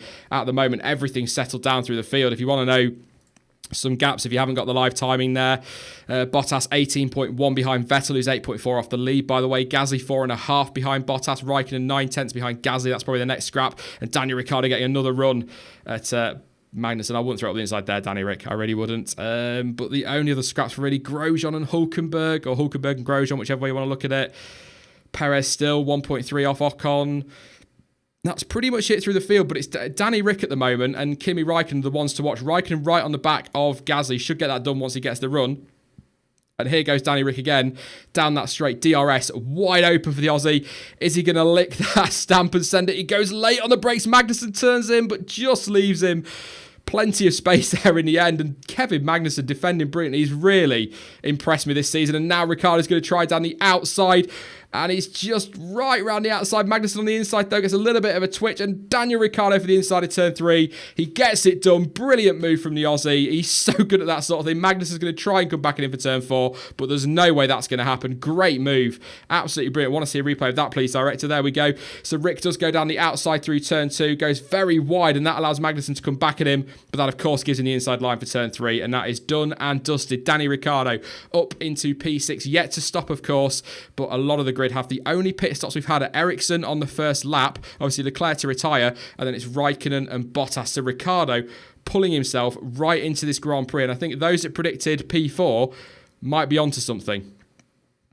You might be onto something. So very interesting. Good move, good move. A few of you saying nice move as well. Charles saying that. So awesome. Absolutely awesome. I'm so glad we had a car out of position because at least we're getting some overtaking. And what could Verstappen have done from P5 if this is the pace in that Red Bull? So frustrating for him. Lewis Hamilton on board, just catching up to the back of Marcus Ericsson. It's Kimi Raikkonen down the inside of, Pierre Gasly. That was nice and easy. All done and dusted, but Gasly having a great race. Raikkonen back up into P4. So he's now going to go after Valtteri Bottas. Just going to have a look at the lap times, actually, between Bottas and Raikkonen, because I think Raikkonen is currently consistently quicker than him. Consistently quicker. Let's have a look. So Raikkonen's last at 23.9, Bottas 23.6, but obviously Raikkonen had the traffic there. That included being stuck behind Gasly. So this is the clear air now. So we need to keep an eye on this lap from Raikkonen because this will give us a good idea. That's quite a late move. I think Gasly's just left him plenty of space there, to be honest. He's sort of fought it, but not really. So replay of Vettel there, really smashing it across the curbs at the chicane as you'd expect. Just going to keep an eye on Raikkonen's lap time. So Vettel across the line, 22.2. Hamilton's last lap, a 23.7. So that was because of the traffic, the commentary just saying. So he was stuck behind Ericsson, lost a second and a half. So Sebastian Vettel, how key could that be at the end of the Grand Prix? Keep an eye on that one. So across the line, just waiting for Bottas to get his lap done as well, but I'm just intrigued as to what Kimi Raikkonen's pace is. So 22.6 from Raikkonen, 23.3 from Bottas. So Raikkonen is on it, absolutely on it. So keep an eye, a very close eye on him. 5.3 behind his countryman in Bottas. Gasly falling back already. Ricciardo 4.8 off Gasly and catching him. Just looking into Hamilton's sector times. Yeah, they look all right. So it must have been the traffic for Hamilton. I wonder if they have a problem there because that's quite a lot of time to lose. But sector times are okay, but still slower than Vettel. Vettel 1/10 up in the first sector, more or less. He's more or less 3/10 up in the middle as well. So at the moment, it looks as though Sebastian Vettel is winding up for a bit of an attack. So there is pace in that Ferrari. I started to wonder if there was pace, because they're definitely... It was settling down and it didn't look as though he really had the pace to react. But obviously on the tyres, perhaps that's why, just looking after him a little bit. Obviously the tyre life now falling away on those ultra softs, because it's now lap 24. So Hamilton is pushing quite a long way into this race on these ones. Again, I kept thinking lap 22 after what Pirelli said. Some in commentary saying 25, some in chat have been saying the same. So he's kind of coming to the point now where you'd expect Hamilton to be in, but it's actually Vettel that's pushing. So this could get interesting, but Vettel makes a mistake. Does he? Yeah, locks up and runs wide through 12. So yeah, a little bit frustrating there. Him lose a bit of time, but still a very good lap from him despite that. A few of you asking that are just joining what happened to Max. He retired with a power unit problem, loss of power fairly early in the race after a really good start as well. He got himself up into P5 from 7th on the grid. So yeah, disappointing day for him in the end. But you know, it's... I don't know what to say on Renault. It's something that maybe, I mean, we'll talk about it with Stuart, Chainbear and Jonty a little bit later on in the race debrief and see what we can come to on that one, because it just puzzles me with Red Bull as to why they're having the issues and the others aren't. So we'll see. Could be cooling, could be something to do with the packaging. Into the pits comes Nico Hülkenberg for Renault. That's going to put him down. He's going to rejoin around about 14th, I would say. Something around there. Pretty good stop. A fantastic stop. 2.8 seconds for him. So he's going to get out. He does come out in P14, well ahead of Sergei Sirotkin in the end. So he's got a bit of clear air as well. He's 8.4 seconds or so behind Esteban Ocon. Some good clear air to really push into. Hamilton going another lap, despite being 6/10 down on the previous lap, to Sebastian Vettel. So Vettel is definitely coming at Lewis Hamilton. This is about to get interesting. It's going to come down to strategy, as it often does in Hungary, which I know frustrates a lot of you. You want to see them overtaking, but unfortunately it's part of the sport. And Hamilton's team ready to have a listen here. The team telling him he just needs to keep his head up and keep going. So Vettel is the man on the move, comfortably quicker through the first sector. He's a 10th slower, though, as I say that, because I've just managed to jinx him. You know what I'm like with stuff like that. So it's 29.5 from Vettel, 29.4 from Hamilton. So it's ebbing and flowing a little bit, but just keep an eye on that one in the lead. It'll be interesting to see when Hamilton pits, I would say. What do you think in chat? I would say he needs to be in soon. I get the feeling he needs to be in soon, because they will... he can manage the pace, though, I suppose, but they could quite easily drop off a cliff, like we used to see with the heat that's out there as well. So just having a look at you in chat. Vettel's long run pace may work. We thought that, didn't we, Flying Tiger, on Friday? Was it you? It might not have been you I had that conversation with, actually. It might be somebody else with a similar name. So sorry if it wasn't you, but I did have a discussion with that on Friday with people about his long run pace. And as I say that, into the pits comes Lewis Hamilton. Brendan Hartley pitted as well, by the way. Total pit lane lost time of a 21.8. So in comes Hamilton. 26, that's not bad. Well, lap 25 really, because he's crossed the finish line. But yeah, lap 26 he's in. That'll give Vettel the lead.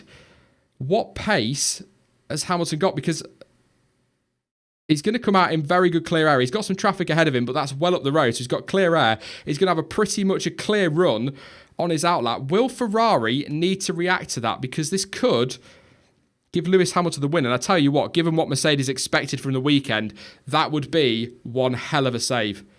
That would be one hell of a save.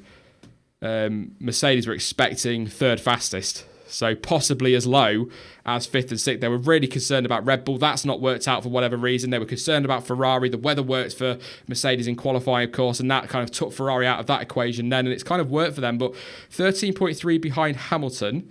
Hamilton's 13.3 behind Vettel. He's really got to push, because I would... Again, I'm speculating. If I were Ferrari, I'd be tempted to react to that just because you don't want to lose too much. But at the same time, if he's going ultra soft, he kind of can't, because they're not going to go to the end of the race from there. So it's all down to what they're going to do. I can't see them putting mediums on. Does anybody think they'll put mediums on that Ferrari? I think that would be crazy. Absolutely crazy. So I expect the ultra soft. So, I mean, if he can keep sort of 10 plus seconds back to Hamilton, big ask, but if he can keep that kind of gap, it could come to him at the end, as the tyre life, of course, is much better in those ultra softs to be able to push longer, push harder as well. Tyres will be nice and fresh. So that's probably where Ferrari will look, but it's an intriguing one. Not a chance of the mediums. It'd be crazy, wouldn't it? It'd be crazy to put the mediums on them. It's all right if you're an Ericsson or you started out a position like the Force Indias did. You can kind of do that and take that gamble, but it would be mad to do that as Ferrari. Vettel needs to push for 5 laps, then pit. I still think 5 laps might be too soon. I think he's going to have to take these to about... What lap? Maybe 5 laps, yeah. Just kind of trying to look at it. Maybe a little bit longer. Maybe try and go to 35, 36. But as there's a move again by Daniel Ricciardo up the inside of Pierre Gasly into P5.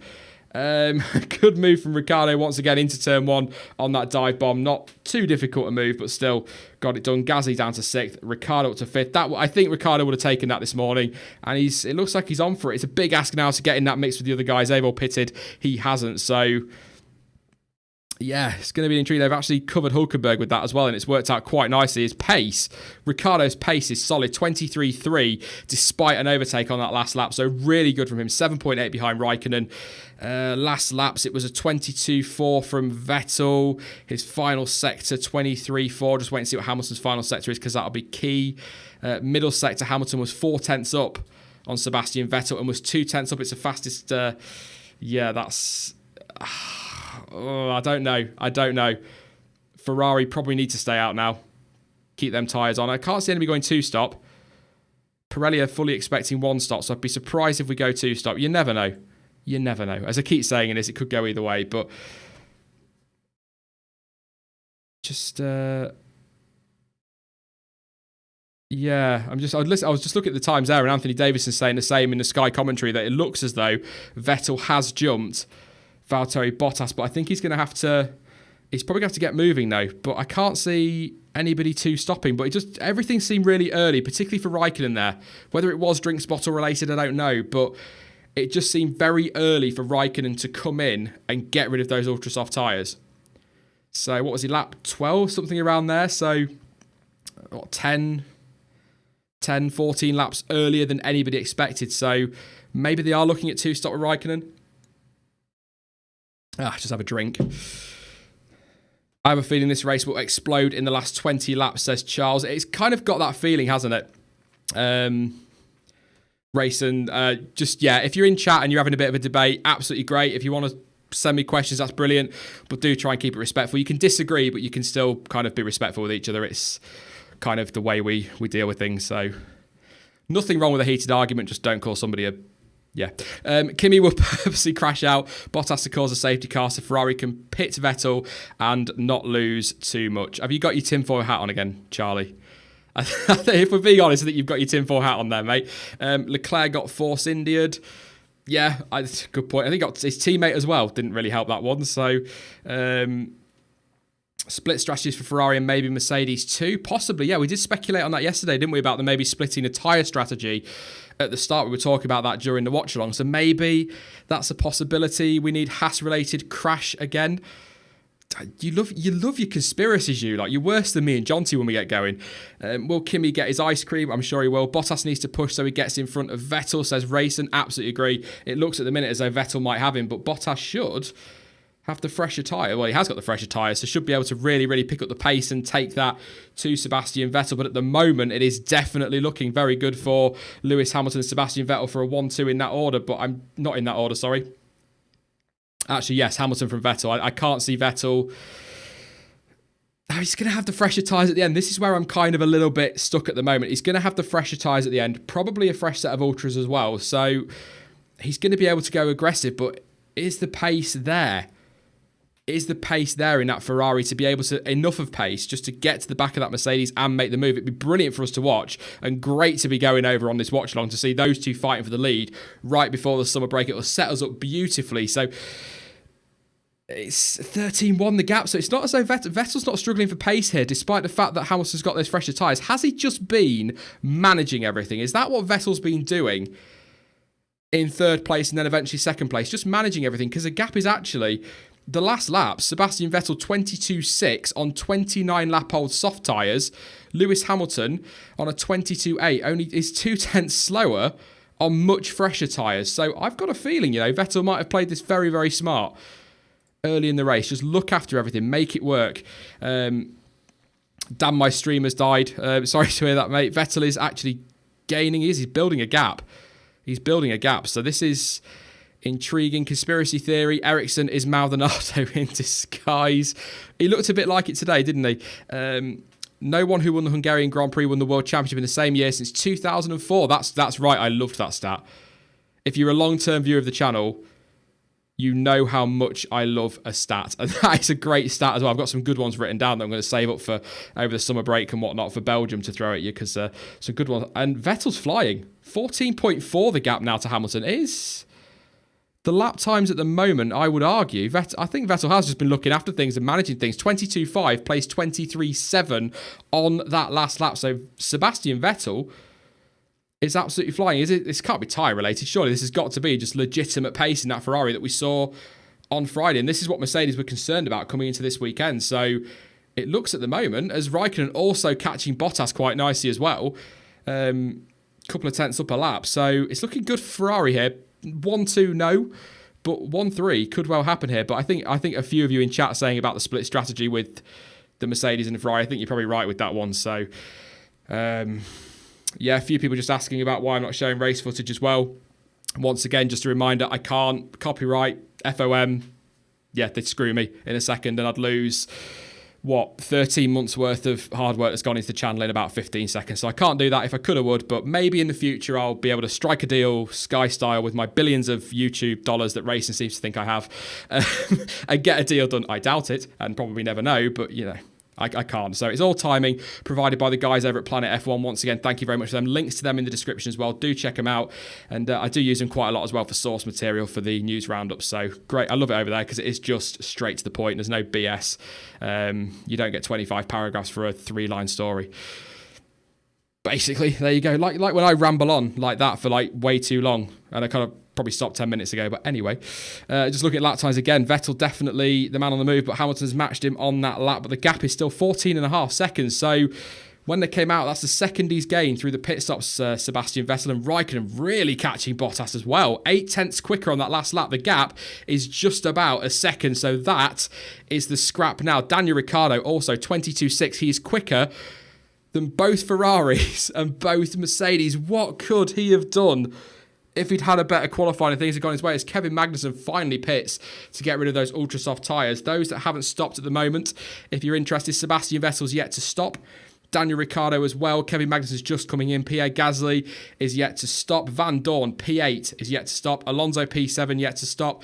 Ocon as well. Sirotkin and Lance Stroll, who started on the mediums from the pit lane. So a few going very, very long here, but just looking at gaps and things, McLaren could be on for a point or two here with the way they're playing this strategy. Both drivers starting on the soft. Van Dorn doing very well, 3.6 behind Alonso in P8 at the moment. Obviously, others have stopped, and that's why, but still, you know, looking good, looking very, very good. I'm just looking at Raikkonen's lap times there. He's within a second, 8 tenths now behind Valtteri Bottas. Hamilton marginally quicker than Vettel on that last lap by a couple of tenths, so that gap's going to ebb and flow now, but really intriguing here. Magnus has come out in P9.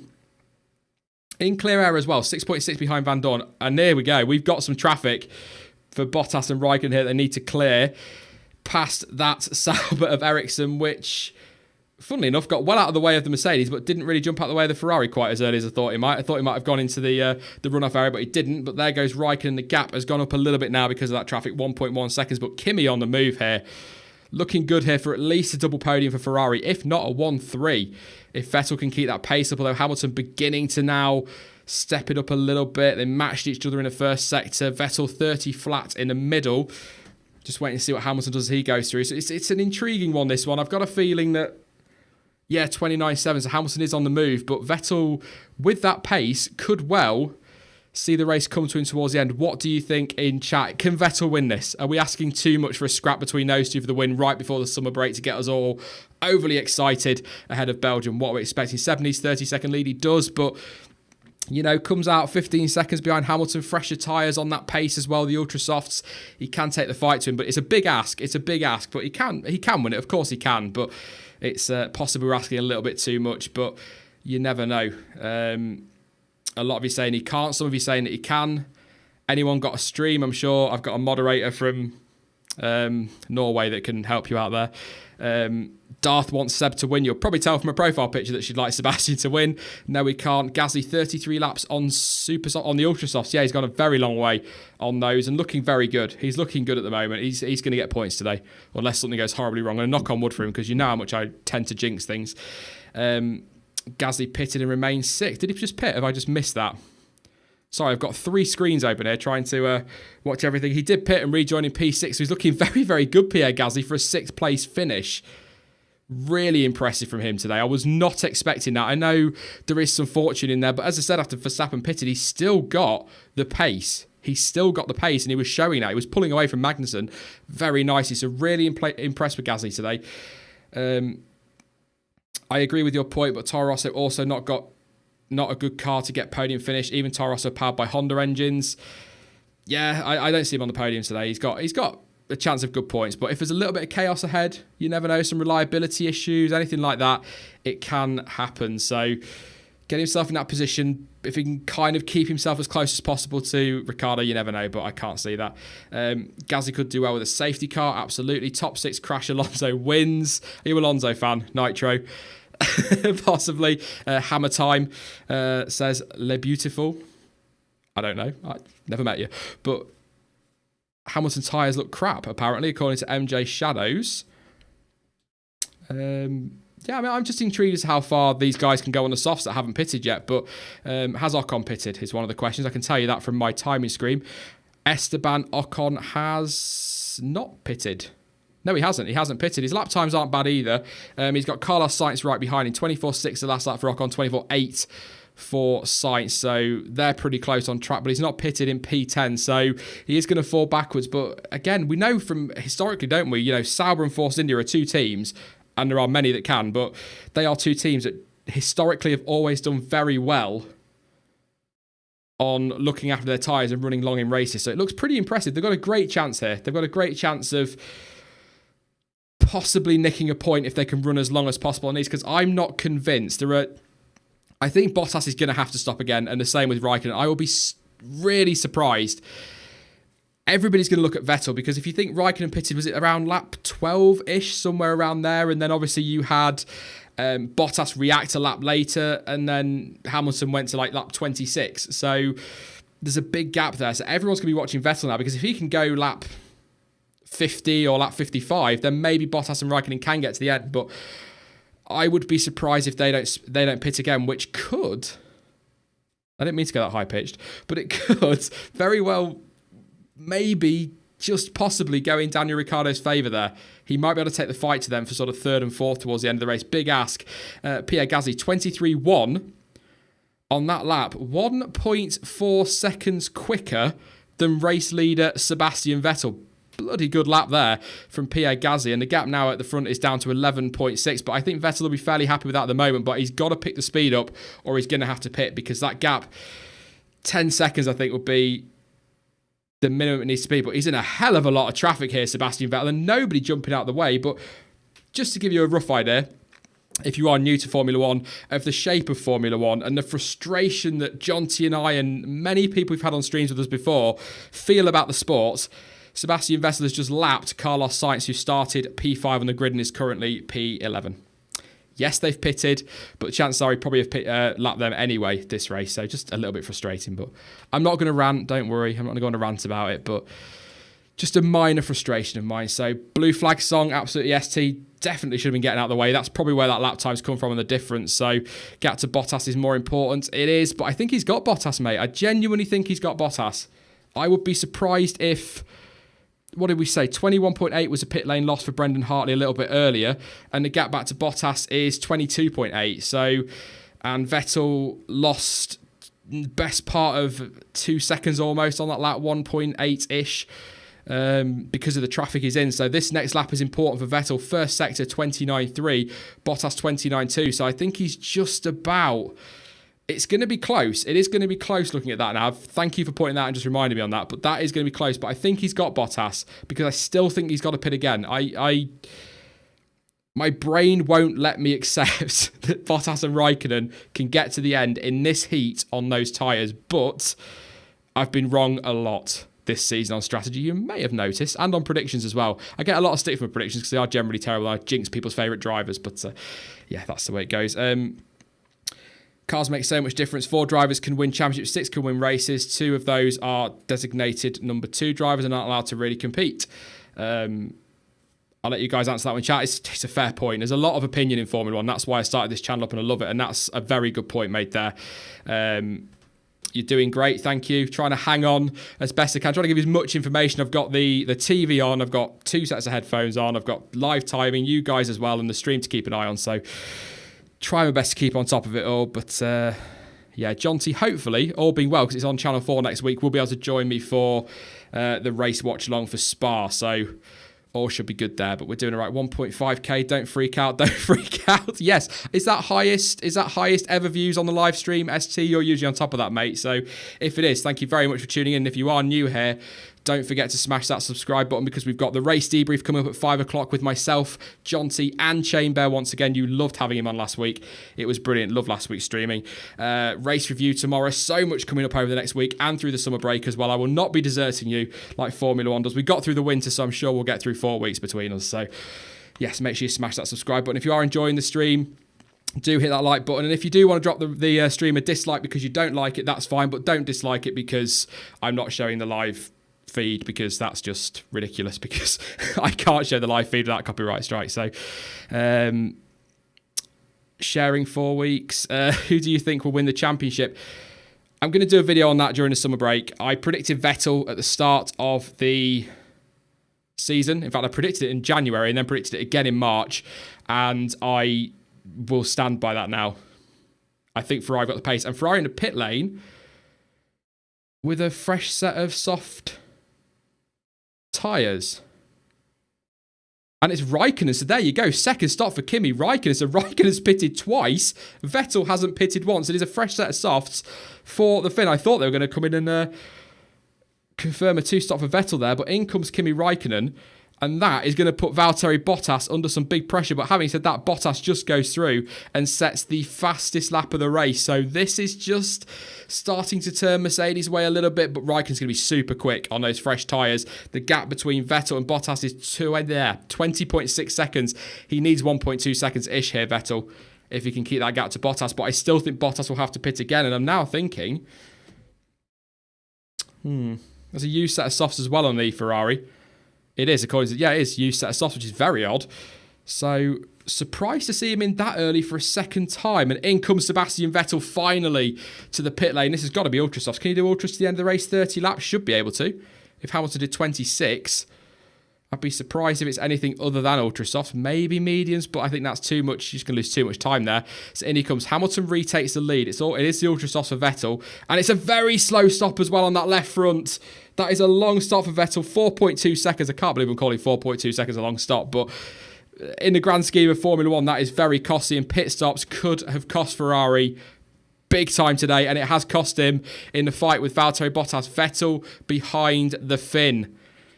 So that has not worked out. He's come out 1.5. You'd expect a 3-second stop. So it would have been close anyway. It would have been close without a pit stop. So he might not have done it, but I'd be very surprised if Bottas can go to the end on those tyres, given that Raikkonen's already pitted. Although Bottas is in fair clear air. Is it left, right front was quick on? It's the left front that was slow going on. Very frustrating for him. But again, 4.2 seconds. Lost probably 1.4 in the pit stop. So Alonso finally pits as well, but 1.4 in the pit stop. So he probably would have lost out to Bottas anyway. Maybe would have been worth bringing him a lap earlier, perhaps instead of Raikkonen. But whether or not that's all to do with trying to force Mercedes into a decision, and it may well yet, because Kimi Raikkonen sets the fastest first sector of the race so far, 0.4 quicker than Bottas. 28.8 plays 29.2, so Kimi is moving. But yeah, Sebastian Vettel obviously jumping Kimi through all of that, understandably. It was a huge gap, and obviously with a second pit stop as well, I can't get over how early Kimi's been pitting today, to be honest. So out comes Alonso on the medium compound tyres. So McLaren not confident they can get those ultra softs to the end, which maybe will raise some question marks over Vettel, who goes through the final sector, 22.8, the fastest so far, already within 0.4 of Valtteri Bottas, right on the back of the Finn as well, so close. And Sebastian Vettel looking very racy. He's got to get this done as quickly as possible if he wants a chance of winning this Grand Prix. I don't think he can do it now because that kind of didn't work out. But his gap to the lead is 8. That's not 8.6. I think they need to update the timing screens. It's about 16 and a half seconds. So it's a big ask to win this race. But for the championship, he's got to get second. He will go into summer break 24 points adrift if he does finish in second place still. But he needs that. He's got to get him. And I think he can get Bottas down that straight. Fastest lap of the race is obviously Kimi Raikkonen on a 21.4. But I would imagine as soon as clear air is there for Sebastian Vettel, he's going to smash that. Absolutely smash it on those ultra soft tyres. In comes Van Dorn as well. Is he going to go mediums just like Alonso did? I'm surprised by mediums from McLaren. I think they could have gone ultras and gone racy, but maybe not quite so confident. And he comes out on a used sort of... No... Apparently Van Dorn's come out on a used set of softs according to... No, there we go, thank you. It's the mediums timing screen just a little slow to update there. I was a little bit surprised by that. I didn't think that was the case. But Vettel is quicker than Hamilton despite being behind that Mercedes. Some Ferrari chat going on the pit wall there, so I don't know what that's all about. But just looking at Kimi Raikkonen on board, and that is... Is that Sergei Sorokin or Lance Stroll? I haven't got a track map at the moment. It's not updating, so it was Sorokin not getting out of Raikkonen's way. Raikkonen not happy on team radio, but Sebastian Vettel, he couldn't get past Valtteri Bottas. Bottas pushing hard. The gap is just under 0.8 of a second, and every single lap that Vettel sits behind Valtteri Bottas, he's a lap further away from being able to take this win, so he needs to start pushing. Fastest up again, Kimi Raikkonen, 21.3. He's flying. Kimi Raikkonen absolutely flying, but Vettel has got to get this Mercedes. He's got to get past him if he wants any chance. It is a big ask for him to win this Grand Prix, but if he wants to do it, he's got to get past Valtteri Bottas, and I cannot see Mercedes pitting Bottas whilst Vettel is still right on his back, because this is basically protecting the win for the team. So it's...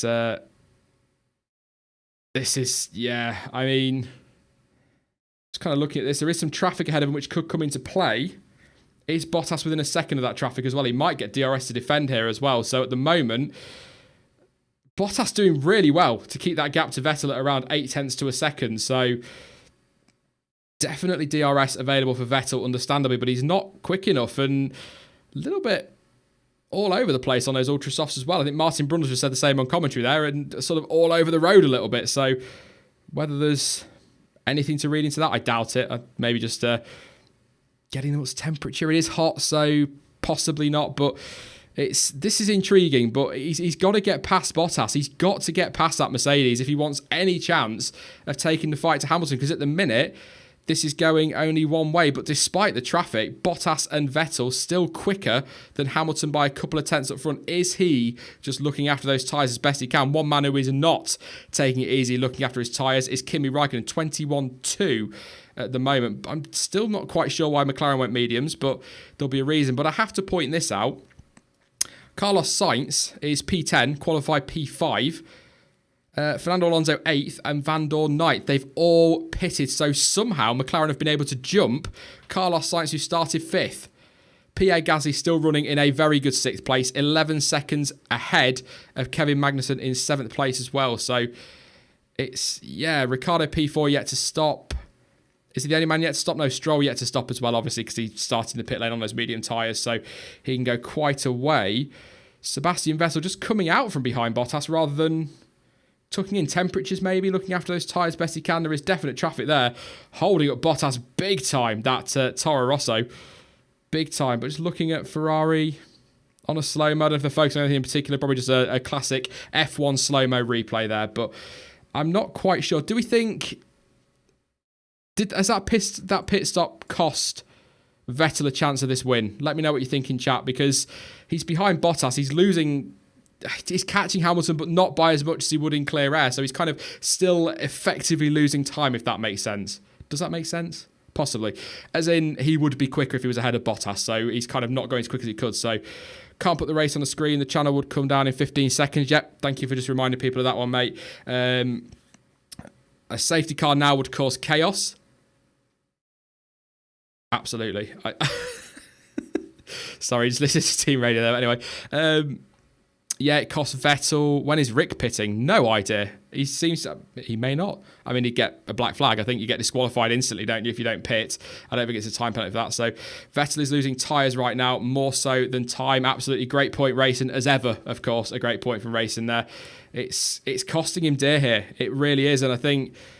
traffic isn't really jumping out the way, which is helping everybody out, except for the race leader here, Kimi Räikkönen, Lewis Hamilton behind Fernando Alonso. You'd expect Alonso to know a little bit better than that one. To answer your question, whoever just asked that about Ricciardo, it looks as though he's coming in this lap for a fresh set of ultra soft tyres. He is in. This is going to get interesting because he was quick anyway. He was flipping quick. And he is going to... Yeah, I'm quite looking forward to this one now. Watching Ricciardo. Can he maybe... I mean, he's jumped Gasly, so he's P5. And I think, again, he would have taken that this morning. But what kind of pace has he got versus Raikkonen, who's still the fastest man out there? 21.7 on the last lap. Just gone through the first sector, 28.839 versus Vettel 29.4. Bottas 29.2 and Hamilton 29.4. So at the moment, it's Bottas and Raikkonen on the move. And I think Ricciardo's about to join that party. But just showing replays at the start, though, got a hell of a wallop from Marcus Ericsson. He's done a lot of overtaking to get himself to P5. I think still a fair way to go in this race, but I would wager he could well be on for driver of the day here, given not so much where he started versus where he is, but kind of where he ended up after the start versus where he is now. Was he 16th? Am I making it up? He might have been even lower, but I think he was around 16th when I looked at the timing screens after the first lap, and he was complaining of possible damage on the car as well, but that has not happened, and he's absolutely driven brilliantly. And I have to say, Vettel now 1.7 seconds behind Valtteri Bottas. So it's not working. It's not worked for Ferrari at all. And whether he's maybe just backing off a little bit, letting things cool down, look after the tyres and then go for another shot in a couple of laps, I don't know. But doesn't look as though Vettel has got an answer for Hamilton now. It looks, barring a mistake or barring a mechanical issue, Hamilton's got this win in the bag. So it's the fight for second. Kimi's not really in it. 14 seconds off his teammate. I can't see Ferrari really letting him go for that. I think we're kind of falling to a point now where it looks as though, unless Vettel can do something, we're on for a Mercedes 1-2. So with 24 laps-ish to go with my shocking maths, who's going to win it? What is your podium, guys, in chat? Let me know what you're thinking. I think Hamilton's got this. I think he has. Vettel just on team radio. Asking what the situation is. And Bottas, Ferrari think Bottas is going to the end. So yeah, Gasly driver of the day. Yeah, he's got to get a shout. Very good point, actually. He's been kind of really quiet today in a sense. We've talked about him quite a bit at the start, but really impressive from him. The pace he showed versus Magnussen early on. So I think he's got to get there. Hamilton, Bottas, Ricciardo. Hamilton, Bottas, Vettel. Hamilton, Vettel, Raikkonen. Oh. Do you think, MJ Shadow, do you think Bottas will pit again? I'm intrigued by that podium there. But Hamilton, Vettel, Bottas, says Kenny. Let's have a scan through. What lap is it? It is lap 47. So a fair way to go. Not many laps to go. But Hamilton, Bottas, Raikkonen. Intrigued as to what's going to happen to Vettel there. But I tell you what, Danny Rick flying 20 flat from him. A 120 flat. Danny Rick, driver of the day. Kevin Magnussen got to take Gasly to keep Alonso behind. Absolutely. Yeah, big. Sorry, just a real mix of podiums there. I don't know. Intrigued. Really intrigued. I think Vettel's 2.6 behind Bottas now. He did have traffic. Surprised. Really, I'm genuinely surprised. I thought Vettel was going to be all over that. He was after the pit stop. Needed to get that done. I think that's cost him. Raikkonen 12 seconds behind his teammate Vettel. Ricciardo 13.9 behind Raikkonen's lap, though. His last lap was a 120.0. Raikkonen's was a 121.2. At the moment, Daniel Ricciardo 1.7 seconds quicker than the race leader. As I said a little bit earlier, what could he have done? He would have won it. If they'd have had a better qualifying, things had gone their way, he was on for the win this weekend, and it just didn't work that way. That's Formula One, though. Not a lot. It's the way it kind of goes. What could Verstappen have done as well without that mechanical issue very early in the race? That seems like quite a while ago, actually, to be honest. So Massively frustrating for Red Bull. It's going to be a weekend of what could have been from them, definitely. At the moment, Kimi Raikkonen quicker than teammate as well. That must be down to traffic, surely. Vettel a 122.7, Raikkonen a 121.1. So the tyres can't have gone off already. Surely. That would be absolutely insane if that's the case. So I don't know what's going on. Really surprised by that one. I thought Vettel was on for P2 and could take the fight to Lewis, but I don't think that's going to happen now. I think Seb's, it's done. Is it raining in the race? No rain. It doesn't look as though there's going to be any rain either, so disappointing. Would have liked a little bit of rain just to spice things up, maybe give us some drama, but it's not been, to this point, as they are on lap 49, it's been intriguing, is the nice way of putting it. It's not been a thriller. It's not been a thriller at all. It's not the drama we saw in Germany or the excitement in Silverstone or all that in Austria by any stretch, but it's been okay. It's been intriguing. I'm maybe some of you are saying being a bit generous. A few of you in chat saying it's boring, but it's intriguing but disappointing. Kind of expected more from it to this point, but as we saw in China, things can turn very, very quickly. Very, very quickly. And I have to say, Racing makes a great point. Mercedes 1-2 is drama. Nobody expected that. Even after qualifying, we weren't talking about Mercedes going 1-2. So that's a very good point. I wouldn't maybe agree with drama, but it definitely is unexpected. So it's one of those. How did K-Mag get back up top again? I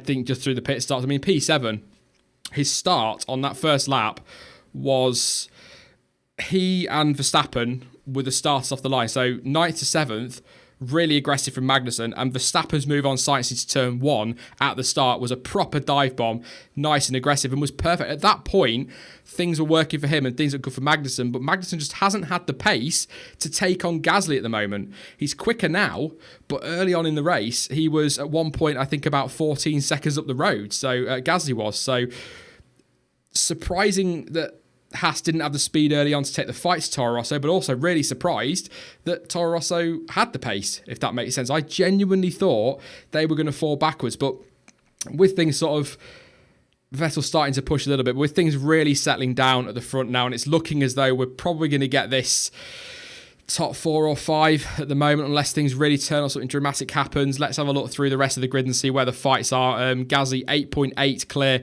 of Magnussen at the minute, who was quicker on the last lap. Alonso 3.6 clear of Van Dorn, who was in 9th. Great recovery from Stoffel Van Dorn. Really great recovery from him. Kind of worked out on strategy. Still surprised by the medium tyres, but Van Dorn 8.8 seconds up the road from Carlos Sainz as well, so he's under no pressure. He just needs to bring that home. They are a big couple of points for Van Dorn. Yes, still behind his teammate, but his teammate is Fernando Alonso. Carlos Sainz 10th. He would be very disappointed if he finishes there, I'd imagine, from 5th on the grid. Vettel definitely pushing now, catching Valtteri Bottas. It looks as though probably just did back off for a couple of laps to cool things down. Just looking for scraps for you, really. Sainz, Grosjean 1.5 seconds between them, maybe. Hulkenberg 1.6 behind Hartley. He'll be disappointed with 12th. Other than that, it's all going to come down to Sebastian Vettel, who, as they went across the line, was exactly, according to the timing screens, 1 second behind Valtteri Bottas. So he is coming back at the fin now, but I kind of feel that's too little too late. I can't see, 19 laps to go, but he's going to have to be getting on for... what was I just saying about Van Dorn? I jinxed Stoffel again. Stoffel Van Dorn is cruising around on track. He was set for 9th place. He was so... gutted. Absolutely gutted. I mean, I'm not going to jump into speculation, but that can't reflect on his future too much. Really, can it? Because that's not his fault. It's a virtual safety car. Now, will anybody take a gamble here? Could Bottas... he's going to lose track position, wouldn't he? Wouldn't do that. That's stupid, Sean. Stupid, Sean. But that is... Stoffel. That is... Mercedes are preparing for a stop. Now, is that... Because Hamilton can pit now and should He's not pitted, but he could have pitted and got back out in the lead with the virtual safety car. I wonder if they were thinking that, but in comes Bottas. He's going to lose less time. Is this going to keep him ahead of Kimi Raikkonen? The gap between Bottas and Raikkonen is around 16 seconds. It was a bluff. Of course it was a bluff. In they come. Just really intrigued there as to what they were going to do. I thought they might have done that, but what we're saying for Stoffel Vandoorne, everybody in chat, that is such a shame. That really is, because he's been... To come from, 15th, 16th on the grid, something like that, and to get it to 9th, the strategy worked out perfectly for him. Really gutted for Vandoorne, and that can't reflect on his future. That's a mechanical issue. So, what will reflect on his issue is the fact that he was so far down in qualifying, I suppose. But, I mean, such a shame. Such a shame for him. A lot of you saying, stop bluffing, fakers. Definitely. Press F for Vandoorne. I was waiting for that one. Why did Hamilton not pit? Big mistake. I think he's covered. I think he's well covered because it's only a virtual safety car. We've gone green. Vettel's got to clear Bottas and needs to be, probably by the time he's done that, a second lap quicker than Lewis Hamilton in order to catch him. So it's a big ask. It is a big ask for him to do it. You never know. A lock-up from Hamilton, or maybe the tyres fall away. It could happen, but yeah, Ricciardo didn't pit again. I don't think anybody's pitted a second time. Just double check through there. The only drivers have had 2 stops today. Obviously, Raikkonen had a 2-stop. Hulkenberg pitted twice. He might have gone under the virtual safety car. I don't remember him having a second stop, so I might be wrong on that one, but they are the only ones that have made 2 stops. But yeah, disappointed for Stoffel, just listening now to his team radio. He's just complaining of a problem. Lost the drive, he says on team radio, cruising down a pit straight. Some of his driving this year has been very disappointing from what I expected. You all know, long-term viewers know, I do rate him very highly. Based on what we saw, through his career, dominated every series he's been in, won so much, and he was so highly rated. And it's just, last year you could allow him with the Honda engine, the problems they had, you could cut him some slack on that. His first full season as well, so you can give him a little bit on that. But this season, his driving has been very poor at times. But he also has had some pretty bad luck, and I think that will get taken into account. I don't see him getting dropped, by the way. I'm probably going to be very wrong on that. I don't see him getting dropped before Belgium because I think McLaren will probably stick as they are to the end of the year. They're not really developing much at the moment compared to others around them, so stick with him and maybe see what they can do in the driving market. Maybe Sainz next year, but just disappointing. Just disappointing for Stoffel. But that is Vandoorne, who joins Verstappen and Leclerc out of the race. Leclerc on the first lap. I can't remember if that was a mechanical issue now or if it was contact. There was definitely contact for him with one of the Force Indies, but Verstappen out with a loss of power, and it looks as though with a loss of drive, Vandoorne is having similar issues as well. Really disappointing. I just have a mouthful of drink. It's warming up again. It's been lovely today in the UK, or where I am, much cooler. Yes, I'm moaning about the weather, but it wouldn't be a British stream without a moan about the weather at some point, would it? So it's all going to come down now to these two, Bottas and Vettel. Who is going to get those final 2? Well, it'll be one of those on each of them, but who's going to get second, who's going to get third on the podium at the moment? Vettel within a second, but obviously no DRS possibly after a safety car. I can't remember if a virtual safety car. It might be enabled straight away. Correct me in chat if I'm wrong on that one. But it's going to be interesting now. What can he do on this lap? Those tyres should be up to temperature. If anything's been lost in terms of temperature for Bottas, so Vettel should be quicker at this point. But he's got to get it done. He's got to get it done. He's running out of time. There is no... I don't want to say no chance he's going to catch Hamilton. 16 or so, 17 laps to go. 14.6. He is kind of matching him on pace. He's quicker than Bottas at the minute. He needs to get past him, and then we'll know. As soon as if he gets past Bottas, we'll know then whether or not he can do it, because he's going to need to be a second lap quicker at least than Hamilton once he passes Bottas. So, and again, that's assuming he can do it. So if we want some drama and excitement, we're all waiting to see what Vettel can do. Raikkonen, he's catching Vettel as well. 7.7 behind him. Ricciardo, 14.7 behind Raikkonen. Not really got an answer. It seems at the moment, looking at Kimi's lap times and comparing them to Vettel and Ricciardo, it looks as if softs are a little bit quicker at the minute. So, I don't know. There's not much in it, but Vettel right on the back now of Valtteri Bottas, 4 tenths of gap. He's really got Bottas a little bit wide through turn 2, but that'll set it up nicely and he'll be fine through there. No worries at all. Flicks it nicely up the hill towards turn 4. So it's another lap now before we're going to see a move. It may be that Vettel needs to think a bit opportunistically, make not a crazy move, but just surprise Bottas with one of his moves. If that makes sense. Maybe pick somewhere on track, maybe 12, 13, make a move in there, maybe. I don't know. It's risky. It's a big risk, and it's still, we are just over halfway. It's still fairly early in the season. There's a long way to go, and things, as we saw last year, can turn so quickly in the championship. So taking a gamble right before the summer break might be a little bit crazy for Sebastian Vettel, but 7/10, just shy of 8/10 behind now, just watching the gap come down between them. He's definitely quicker. He's definitely quicker at this point, but he's got to get it done, and it's all going to come down to this straight. But the problem is for Vettel is that Mercedes is no slouch, and obviously if he's playing clever with his ERS deployment as well, he could be defending quite nicely down there. So he's probably going to DRS from the traffic as well, Bottas, and he hasn't, just misses out. But Alonso well out of the way, and Vettel again within half a second, but can't do it. He needs a decent run, goes nice and wide through turn 1 to set himself up on the exit. What can he do? It's just not quite got enough, and that DRS is just eking closer and closer to Bottas. Goes wide through 2, does Sebastian Vettel, to try and set himself up, but it's tantalising. It is so close for Sebastian Vettel. It's within striking distance, and he just cannot get it done. And this is F1 at the moment with the way it is with dirty air. It's so difficult to follow and set yourself up for moves, but this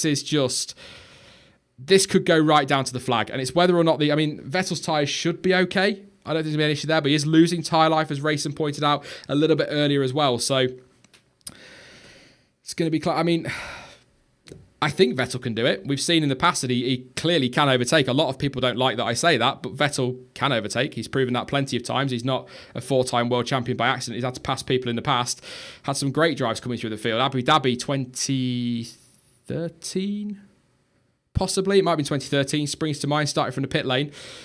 Got himself back through, so I'm sure you'll correct me in chat if I'm wrong on that one. So he can do it, but Vettel has got DRS. He'd fallen back on that lap a little bit, just watching it on now, and seems a little bit closer. He's got that DRS, Vettel, but he just, down that straight, he's closed that quite early, seemed to have, but I'm looking at Kimi Räikkönen now, 3.7 behind Vettel. Is that right? It is. I think it's, 3.7. The gap between Vettel and Räikkönen. And that's because at the moment, Kimi Räikkönen is... last lap was a 120.7 versus Vettel 122.2. So at the minute, Kimi Räikkönen is the man on the move. If Kimi's quick, and Ferrari want to try and take this fight to Mercedes, they might have to let Räikkönen past Vettel. I could hear you typing your chat already. Yeah, right, Sean, because that's going to happen. But Räikkönen really moving as well. Ricciardo falling away. Kimi's been really quick this weekend. He's impressed me. He was unlucky in qualifying with the weather. Said he was happy with how the car was in the wet. He got a bit of traffic as well. He was on for pole position yesterday. He really, really was. Are 3 points worth the danger of not finishing though?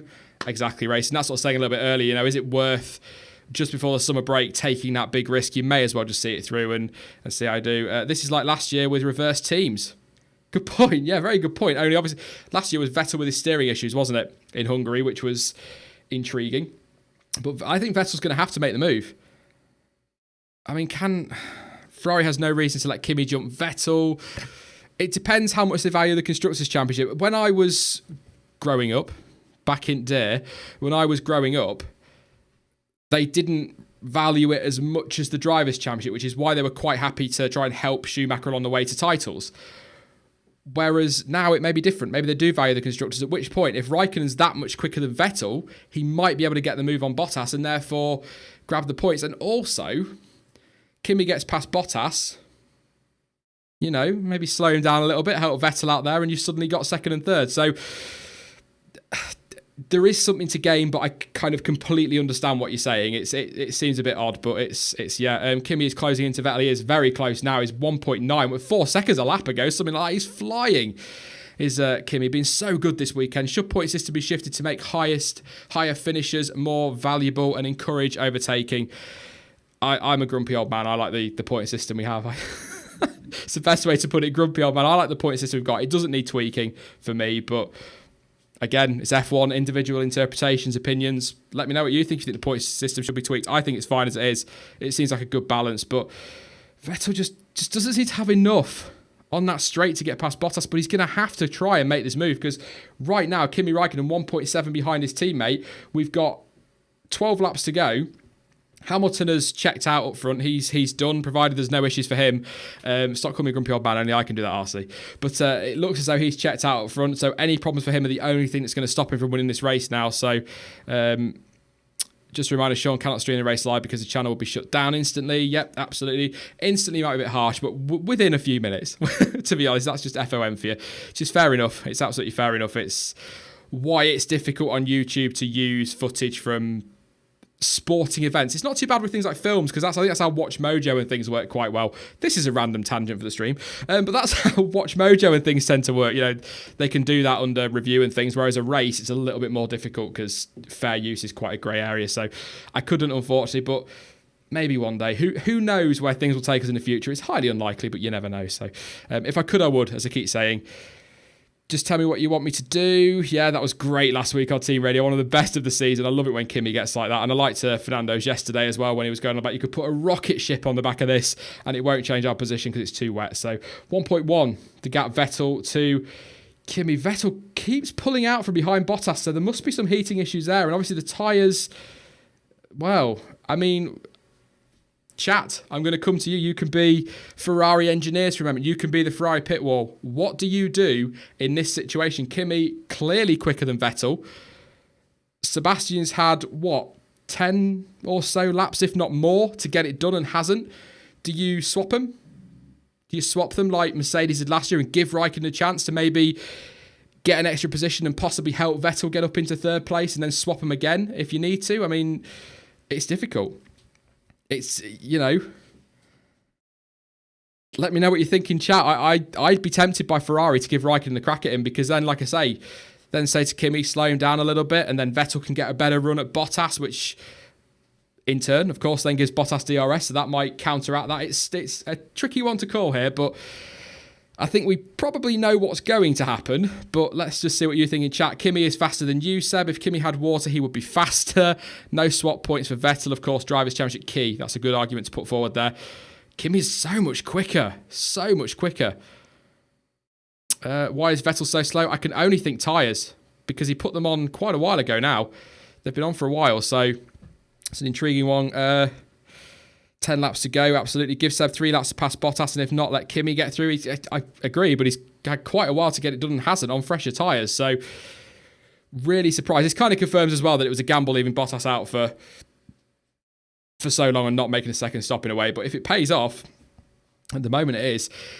It's intriguing. A few of you asking about people further down the grid, because of course there are 20 drivers on a grid. You don't often see a lot of them on TV coverage and whatnot when the scrapping up front is important, but Daniel Ricciardo, 18.2 behind Raikkonen in P5. Gasly 32 seconds behind, still P6, but he's 6.5 seconds up the road from Magnussen. So Gasly looks like, again, knock on wood, he's got P6 sorted. Magnussen 29.6 up the road from Alonso, so he's got that one sorted. Everyone from 8th down, by the way, is lapped.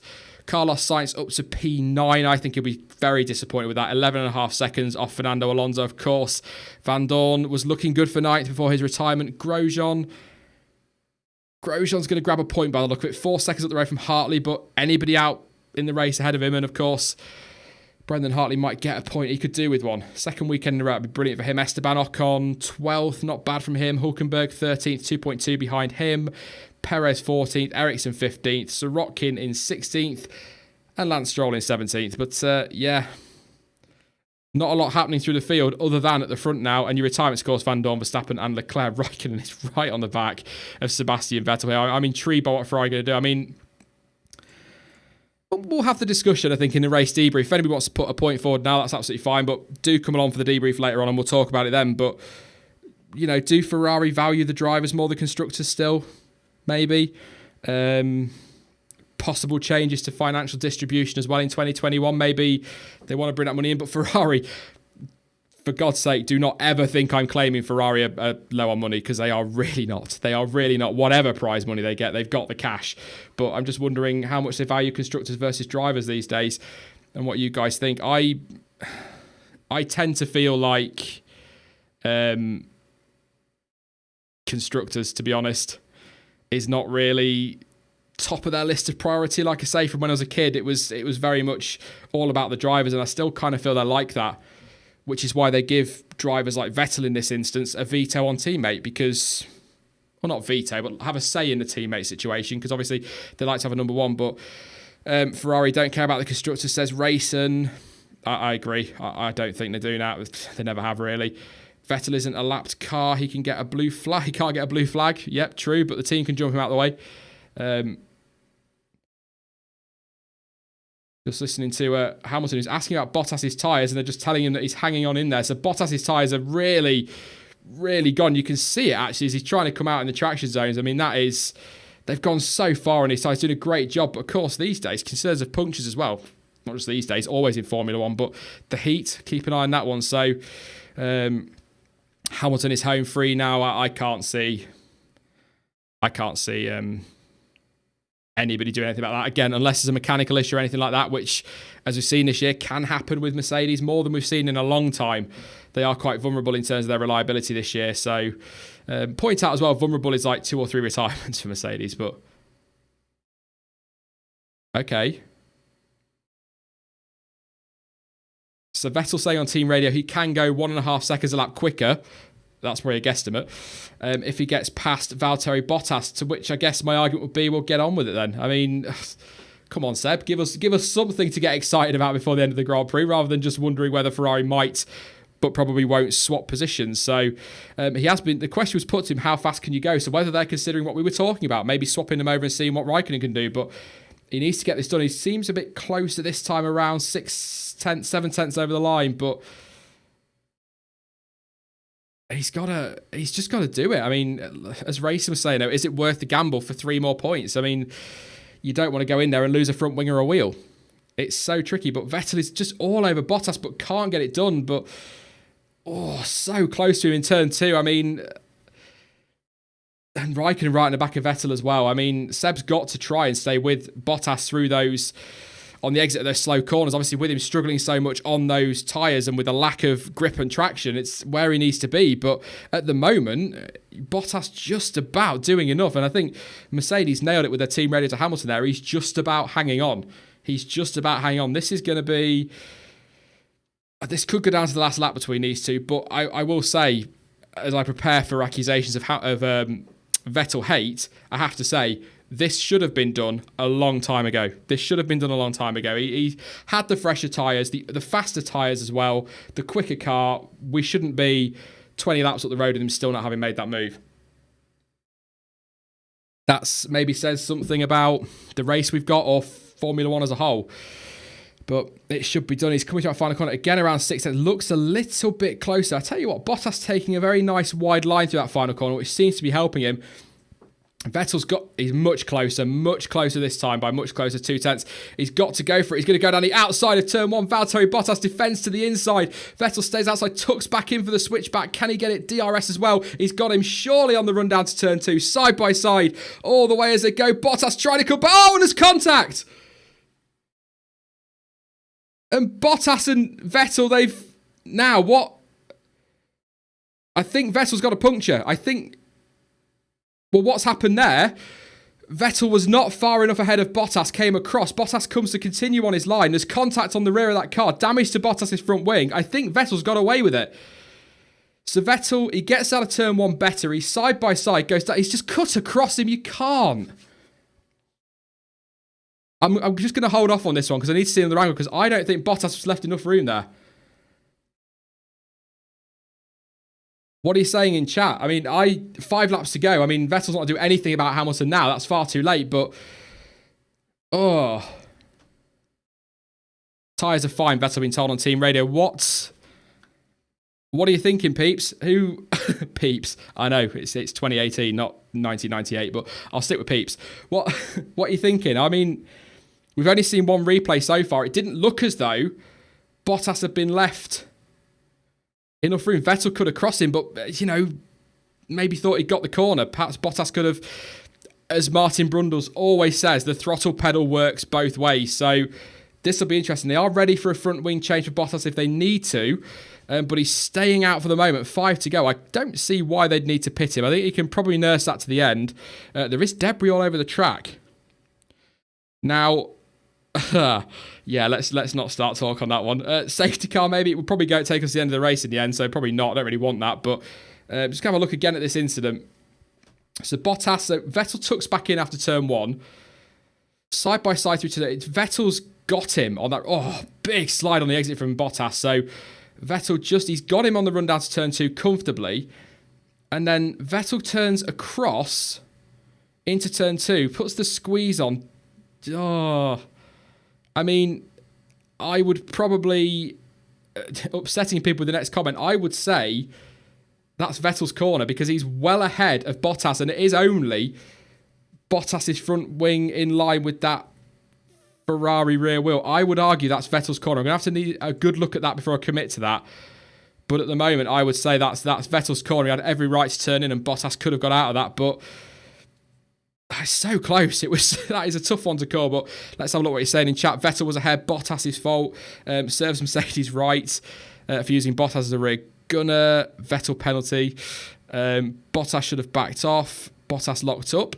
Bottas was still alongside. I kind of agree with you, Ali G on WA in a way, but at the same time, they weren't exactly side by side.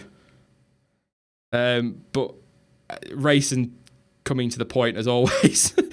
He thinks I copy him with what sometimes I do have the same thoughts as him, but I think it will be called a racing incident. That's so close, and already in chat you can see there's so many varying opinions, and that's going to go to stewards. They're going to be the same. You know, Bottas could have got out of that. Vettel could have left him more space. It looked to me on the replays we've seen so far, I would love to see an onboard, by the way, but from what we've seen so far, I would say that was Vettel's corner. But again, I need to see an onboard and some other replays for a properly commit, but I'll have time to do that before the race debrief a little bit later. 3 laps to go. At the moment, Vettel quicker than Hamilton, but that's going to be partly because of the... Yes. Vettel a 120.7 and a 122.2.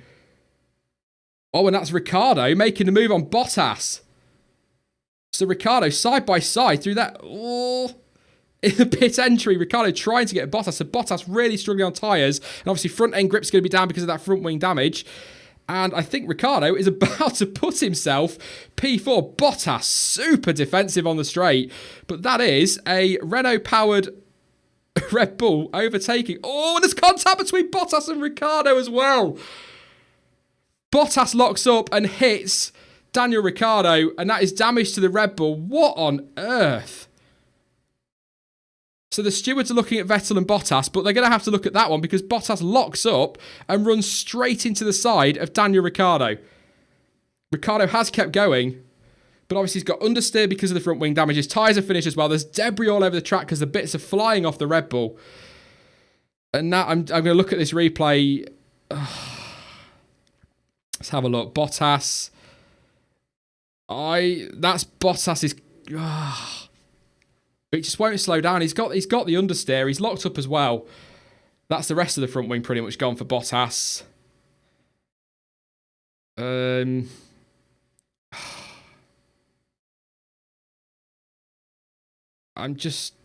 don't know what to call on that one. I would say Bottas might take a penalty for that. Looking at other incidents this year, we are, by the way, on the penultimate lap, but some damage to the side of that car. Some real damage to the side of that Mercedes, but I don't know. What do you think in chat? I don't know. And they are looking at that incident as well, the stewards. So at the moment, we've got Vettel and Bottas under investigation for the incident at turn 2. And then a lap or 2 laps later, we've then got the incident between Ricciardo and Bottas under investigation. So make sure you join us for the race debrief because this result may not stand. Ricciardo is still catching Bottas, but what do you think about the Bottas one there with Ricciardo? Who were you putting the blame at for that one? I mean...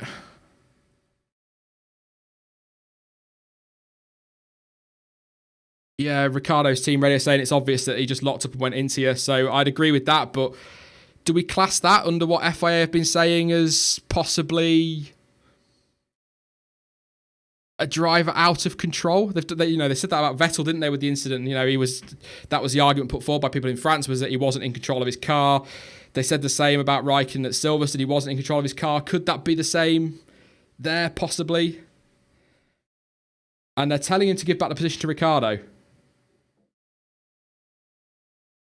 Bottas has been told to give the position back to Ricciardo. That could save him a penalty there, to be honest, if I'm being honest. And he's not going to get caught by Gasly. We are on the last lap, by the way. Thank you very much to the 1,844 of you that have tuned in. That terrified the hell out of me when I looked at that number. Biggest on a stream by a long way. Thank you very much. If you are new, don't forget to smash that subscribe button. We've got loads of content coming up over the rest of the weekend, and of course the race debrief with Shane Bear and John T, and loads of content over the summer break as well, as Ricciardo just passes Bottas in turn 1. So do hit that sub button, hit the like button as well if you've enjoyed this. We're going to be doing these through the rest of the season, these watch-alongs. There'll be a co-commentator with me as well for the next few, so absolutely awesome. And thank you very much if you're new for turning out. It's awesome, absolutely awesome. I'm loving all of this. But Lewis Hamilton, he is in. It's all going off at the minute. But Lewis Hamilton waving to the crowd through the final corner. Across the line he goes. Lewis Hamilton wins the 2018 Hungarian Grand Prix. Easy in the end. That is going to be Sebastian Vettel coming home in second place. There could be a penalty. Just wondering if Ferrari might play smart with Raikkonen here. So Vettel crossed the line second. No, they haven't. So Raikkonen across the line 2.9 seconds behind Vettel. Remember that time. I don't think Vettel will get a penalty. I'd be surprised if he does, because for me, that was his corner, which will upset people, but I don't care. It's my opinion, so there you go. But I think that was his corner in the end, and I'm calling that a racing incident. Ricciardo comes home, or will come home, in fourth place ahead of Valtteri Bottas in fifth. He possibly will get a penalty, but even if he did, he's not going to lose a position. He would need to get a good 25-second penalty at the end, so I don't think that's going to happen. Looking at some of your chat, a lot of you don't think, kind of agree that was Vettel's corner, not going to get a penalty for that one, but it is Lewis Hamilton with the win. Just waiting for people to come across the line, because I am so over the moon. It's such an old phrase, but I am over the moon that Pierre Gasly, it doesn't sound exciting, does it? Started 6th and finished in 6th place. Fantastic result. Fantastic result for him and for Toro Rosso. Kevin Magnussen has come home in 7th place, obviously a lap down, so he finishes before them. Anyway, Fernando Alonso, great drive from him again to P8. Fortunate with retirements ahead as always, but he's kept a cool head and got himself that 8th place. Carlos Sainz, I think, will be very disappointed with 9th place. They started 5th. I expected him to finish there as well, and he just hasn't. So P9 for him. Romain Grosjean started 10th, finished 10th. My one to watch. Yeah, sorry, Roman. I've got to stop these one to watches because I keep jinxing people, and it's not good. Every time I do a one to watch or make a prediction, it all goes wrong. But there you go. Brendan Hartley, P11. What do you think in chat? Would he be content with that? We kind of expected Toro Rosso to go backwards anyway, didn't we? So he might be a little bit disappointed with that one. But at the same time, given the season he's had, that's not too bad. P11. Hulkenberg will definitely be disappointed with P12. Expected a lot more from him and from Renault today. I think they've had a shocking race versus what we're expecting. Esteban Ocon 13th. Sergio Perez in 14th. Marcus Ericsson, for you on Discord, King Marcus of Ericsson. Oh, don't ask. He ended up in 15th place, and of course the Williams boys 16th and 17th. Sirotkin finishing ahead of Lance Stroll. Stoffel Van Dorn, he retired with a loss of drive on the start-finish straight late on. Looked set for P9 as well. He was looking good for points. Max Verstappen, he got a great start, ended up in P5 through turn 1. Really good move on Carlos Sainz, but he lost power as well. Another power unit issue. He is not going to finish. He retired, and Charles Leclerc went out after a bit of ping pong on the first lap with his teammate getting involved and Force Indias. It was bizarre. I need to watch that one back because that was quite an interesting one. But that was your Hungarian Grand Prix. What did we think? I mean, it's an odd one. It's an odd one because not a lot really happened. It was all speculation. We were talking strategy through the majority of it. But in the end, we got a good, exciting last couple of laps because I don't know. They just decided to start going bumper cars. So we're going to talk a lot more about it in the race debrief. A few of you saying it's good. Some saying it's boring. Banana says boring. Jose says, I liked it. Terrible race says, I believe in Harvey Dent. What happened to Bottas? He had an incident with Sebastian Vettel, contact there, and again with Daniel Ricciardo a lap or two later, so he's fallen away big time. His tyres were gone anyway. He was clinging on for dear life. A bit like Silverstone, actually, in that respect. Really fell away. Gasly needs a Red Bull seat. First 65 laps were boring. Last 5 were great, says Soccer Legend. Good Grand Prix, very intriguing. Well done. Kimi has more podiums than... I said to... Racing, I think it was, in the chat on Discord the other day, just watch Kimi, because when we're talking about him being replaced and we're talking about him not having a very good season at the moment and his form's dipped off, but whilst Vettel's making mistakes and whilst Mercedes are having their strategy mistakes and their reliability issues and Vettel and Hamilton are making those errors, Kimi Raikkonen's just quietly plugging away, picking up those podiums, and before this race, he was only 40 points behind his teammate, and that is not a big margin. So 47 now, that's not a big margin in terms of world championships. You know, Hamilton goes 24 points clear for the summer break, but this is not over. And Raikkonen is not out of this. It's unlikely, but he's not out of it. And at the end of the day, all it takes is one problem for Hamilton in Belgium, a crash or a mechanical issue, a strategy mistake. He doesn't score, Vettel wins, it flips again. This is going right down to the wire, as I say, every week. So it's a biggish gap at 24 points, but if I'm talking about Raikkonen still being in it, there you go. 43, you mean? Yes, what did I say? Did I 47? Oh, Edu, mate, it's my maths.